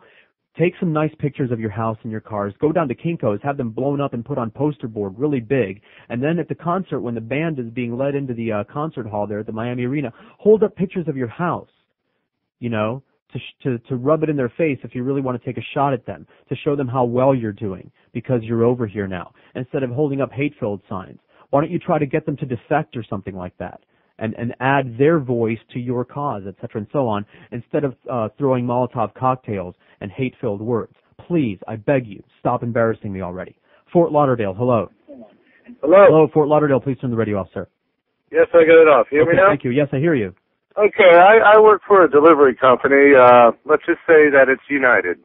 Okay. And, matter of fact, I delivered to Lagomar this morning. Okay. And I spoke to a couple people there. I've been listening to the station, all different shows, and about the OJ thing. And right. They were telling me how that they was totally unannounced. Right. About they were blindsided. Well, we could read that letter again. I've got 10 copies. Oh, correct. And the thing that bothers me, and I feel really bad for Lagomar as far as they're getting bombarded with calls from people who claim to be members, right. whether they are or not, saying, well, you know what, I'm not going to renew my membership. Right. I'm not going to do this. But to defend Lagomar, they have to, let's say you or I are no idea. Exactly. Let's say you or I are a member there. Now, if I'm a member, I'm entitled to bring any guest that I want to bring there. I'm not defending it. I know O.J. killed those two people, and I'm not one of those people that say, this guy killed two people, and if I saw him, I'd be starstruck because he's a celebrity, and say, can I have your autograph? Mm-hmm. I would spit on his feet. But I'm saying I feel really bad for the people at Lagomar. Sure. For what happened to it. Yeah, it's embarrassing that I belong to a station that was a part of that. And I also read in the Sun Sentinel yesterday, it was a lifestyle column, that Supposedly, I can't get the right numbers. It was between $20,000 and $25,000 supposed to go to Center One, and only $2,500 was received. And they're saying that they spent some of the money to front OJ's expenses, and that just disgusts me. We really don't know how much of that is true. I don't know if that's just a quote. I know, it's just because it's in the paper, it's not true. I don't know if that's something that Greg pulled out of his ass or what. But we don't know. We know that somehow he was flown over here and he didn't have to pay for it. We still don't know who paid for the limo. We don't know who paid for the party favors, things like that. I just feel bad for Lagomar because they're a top-notch golf course as far as, when I've been dealing with them for probably 6-7 years, and everybody's been nice there. The members are great. They treat you good. And then for them to be bombarded or sort of hit with a bomb, with not knowing or what was going on, and, now it's somewhat tarnished their names. The true people know what kind of golf course it is, but it somewhat gave them a bad name, and it wasn't their fault. They had nothing to do with it. They were reluctant hosts, as they said in that letter. Right. Okay. Thank you, sir. Bye-bye. You bet. 5670560 and pound 560 on the AT&T wireless line. But don't you think that Lagomar should open up their warm and cozy and fuzzy arms and make OJ feel like a member of the family and give him his own parking space with his name on it so that everybody knows which parking space is OJ's and that the car that's there is always OJ's and it's always going to be there and exactly how long it's going to be there and how long OJ takes at the golf course? Look out, runaway golf cart. No, I'm not saying that anything should happen other than we need to open up our warm and friendly arms and make the man feel at ease. The asshole. Hello. Yeah, hey, you got some guineas for sale? Yes, I do. I've been looking for a guinea. I've got a bunch. Can you tell me about them? I've got a bunch of babies that I want to sell. Most of them are purple or the off buff. Yeah. They're about 3 months old, and I want at least 4 apiece for them. Curly hair, dark skin? No, this is birds. Love to watch The Godfather? Huh? What do you feed them mostly? Just pasta, huh? No, these are birds. These are chickens. Huh? Yeah. I'm wanting to get a guinea. You're wanting a guinea pig, right? Yeah, I've met a few guinea pigs. No, these aren't guinea pigs. These are guineas. They're a bird. Bunch of pasta sloppers sitting around watching Godfather, stealing and thieving. No, these are a bird. I want to get me my own guinea. Yeah, I don't have those. What do they look like?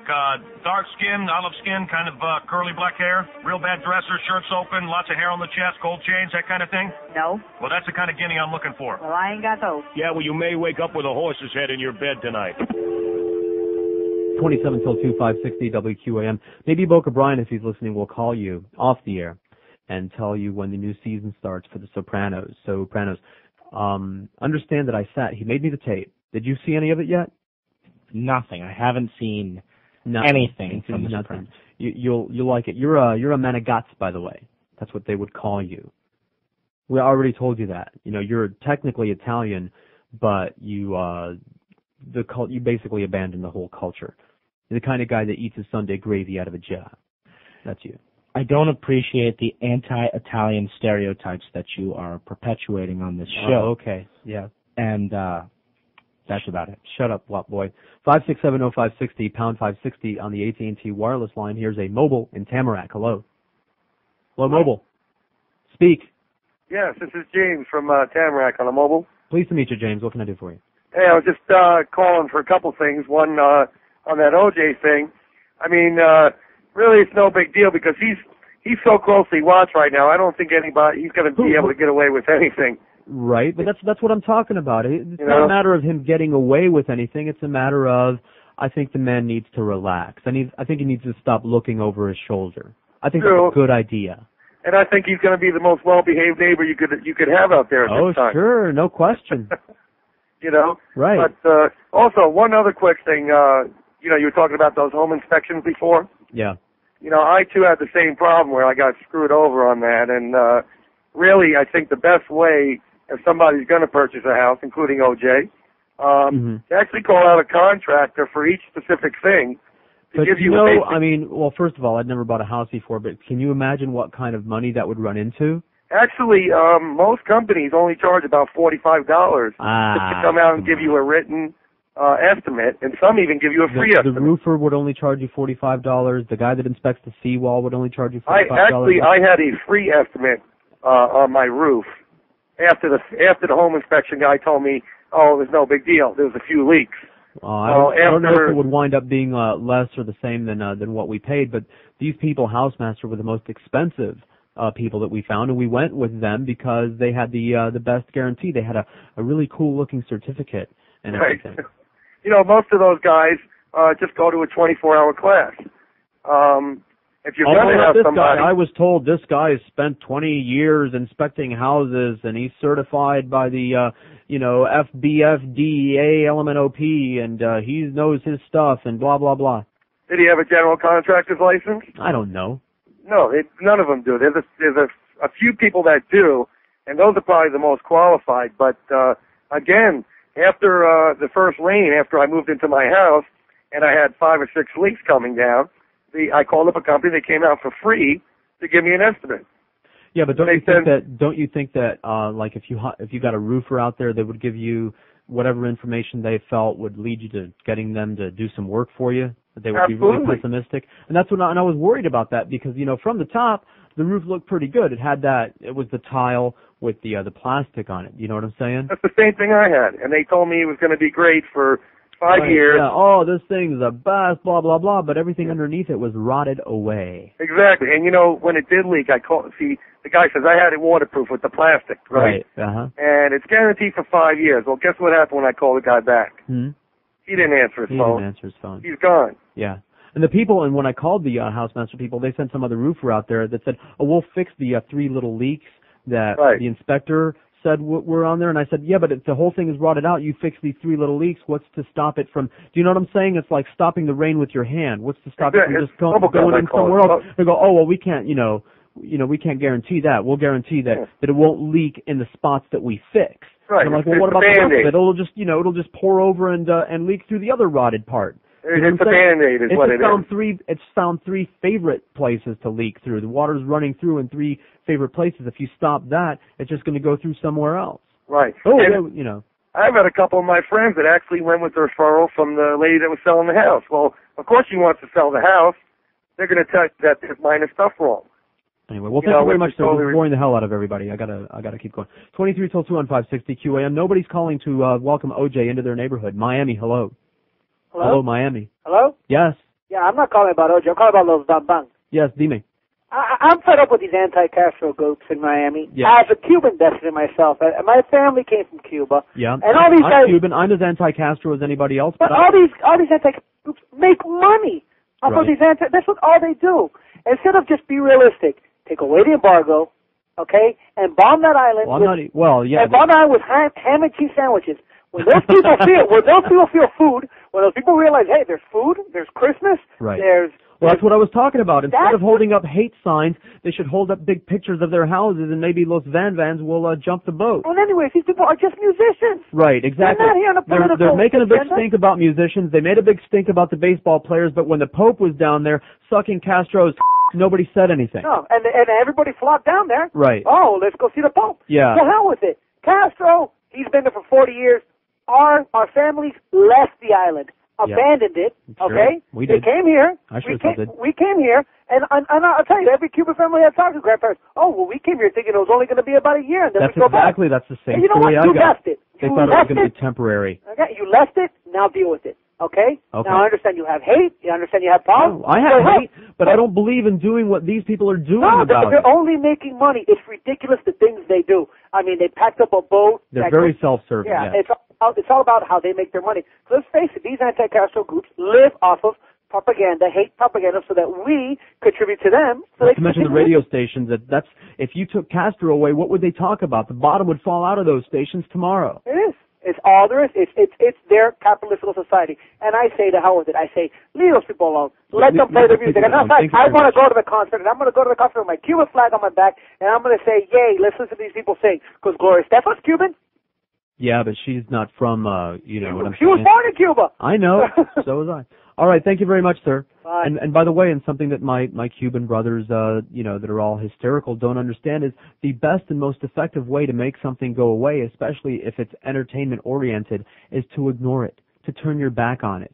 What they're doing is fueling controversy creating more attention for them, they're probably going to increase the attendance by the controversy. The promoter's probably, ecstatic, assuming that they don't get bombed or shot or something like that. Controversy is a positive, except where OJ is concerned, by the way. Although, once again, welcome to the neighborhood, OJ. You can move in right next door to me. The house is for sale. They have a pool, waterfront, ocean access. 20 till 2 on 560 WQAM. Accused of the crime of murder. The state of California charged me on June 17, 1994. I am guilty. Don't believe I am innocent of murder. Excuse me. Excuse me. Let me through, please. I'm with OJ. I'm with OJ, okay? Sure, you know OJ. Sure, you. Everybody's on the guest list. Don't believe I am innocent. Excuse me. I am guilty. Guilty of murder. Guilty. Guilty of murder. $8, honey. What? $8? No way. I'm on the guest list. Excuse me. I'm with OJ. No, I don't think so, baby. I'm the man. You're not getting in. I said I am guilty. Hey, stupid steroid face. I'm not going to pay your dumb little cover charge. I'm with OJ. I am guilty. I am guilty. I'm with OJ, okay? Guilty. Why don't you go home, you little brookie? You're wasting my time. 100% guilty. So move on over. I'm OJ's girl. 15 till 2, 560 WQAM. I don't care if it has Neil's name on it. I open all his mail anyway if it looks like it's something good, especially if it's from Tracy Neely, and I know that it's going to be a CD, and it is... Enrique. Oh, okay. Whatever. Well, it's no Delirium. So this is Delirium I never heard. You can get this. I suggest that you buy the Broke Down Palace soundtrack. This song is on there. The lyrics are written by Sarah McLachlan, and she sings it. But all the music on this disc is written by these two other guys who I guess composed the group. What are their names here? Bill Lieb and Risk Fulber. That's what it says. And you can hear it sounds like Enigma, and it's got the drum machine, which I hate. I hate the drum machine. Why do they have to do that? Nevertheless, it's still good. But everyone recognizes Sarah McLachlan. This is not the best song on the disc, by the way, although it is one of the better songs on the Broke Down Palace soundtrack. I didn't go see the movie because it's only rated PG-13, which means I'm not going to be able to see any. So what's the point? But nevertheless, the music from the movie was great, and the soundtrack is great. I listened to it like cover to cover. PJ Harvey's on it.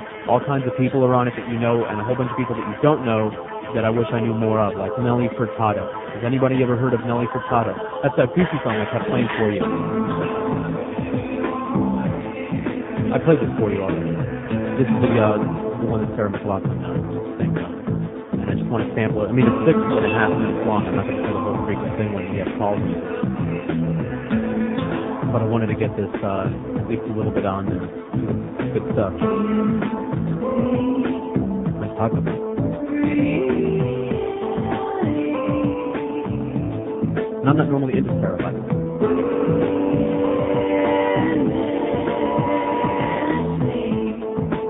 Not her music anyway. I do think she's a cutie.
wanted to get through the chorus at least one time. Because anyway, it's rich, it's schmaltzy.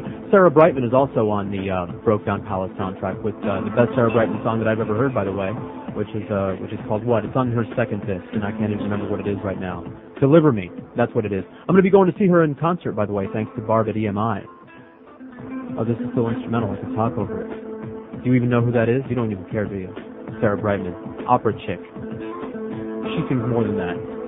Than just opera and stuff. She did the Phantom of the Opera. Did some vocals on that thing. I don't know. I'm only just recently. The only reason that I know of her is because she did that duet with whatchamacallit, Andrea Bocelli. Time to Say Goodbye. So you might have seen that. She's all over PBS, but she's got these really cool major production shows. So I can't wait to go see her live. Supposedly, I'm getting some good seats. What's PBS? Oh, I don't know. It's some free TV. Not free for you. Cooper City. Hello. George. Yes. How you doing, George? All right. You always do a real good show. I want to compliment you on that. I've listened to you a number of times. Are you aware that most golf courses have little grassy knolls on them? Oh, that's right. Kind of like what happened to Kennedy. Right. Sort of thing. Right. Not that we're suggesting anything, mind you. Absolutely not. An observation. And I do real estate for a living. They also have a lot of rough. They have trees. That's right. Big bushy trees. And I do real estate for a living, so I'd gladly like to position. Help OJ find you the house. Appreciate the idea. You understand the angle that I'm taking here. Actually, I believe in triangulation when you use three people to acquire your target. Headset. Did you say target? I meant the juice container. That's it.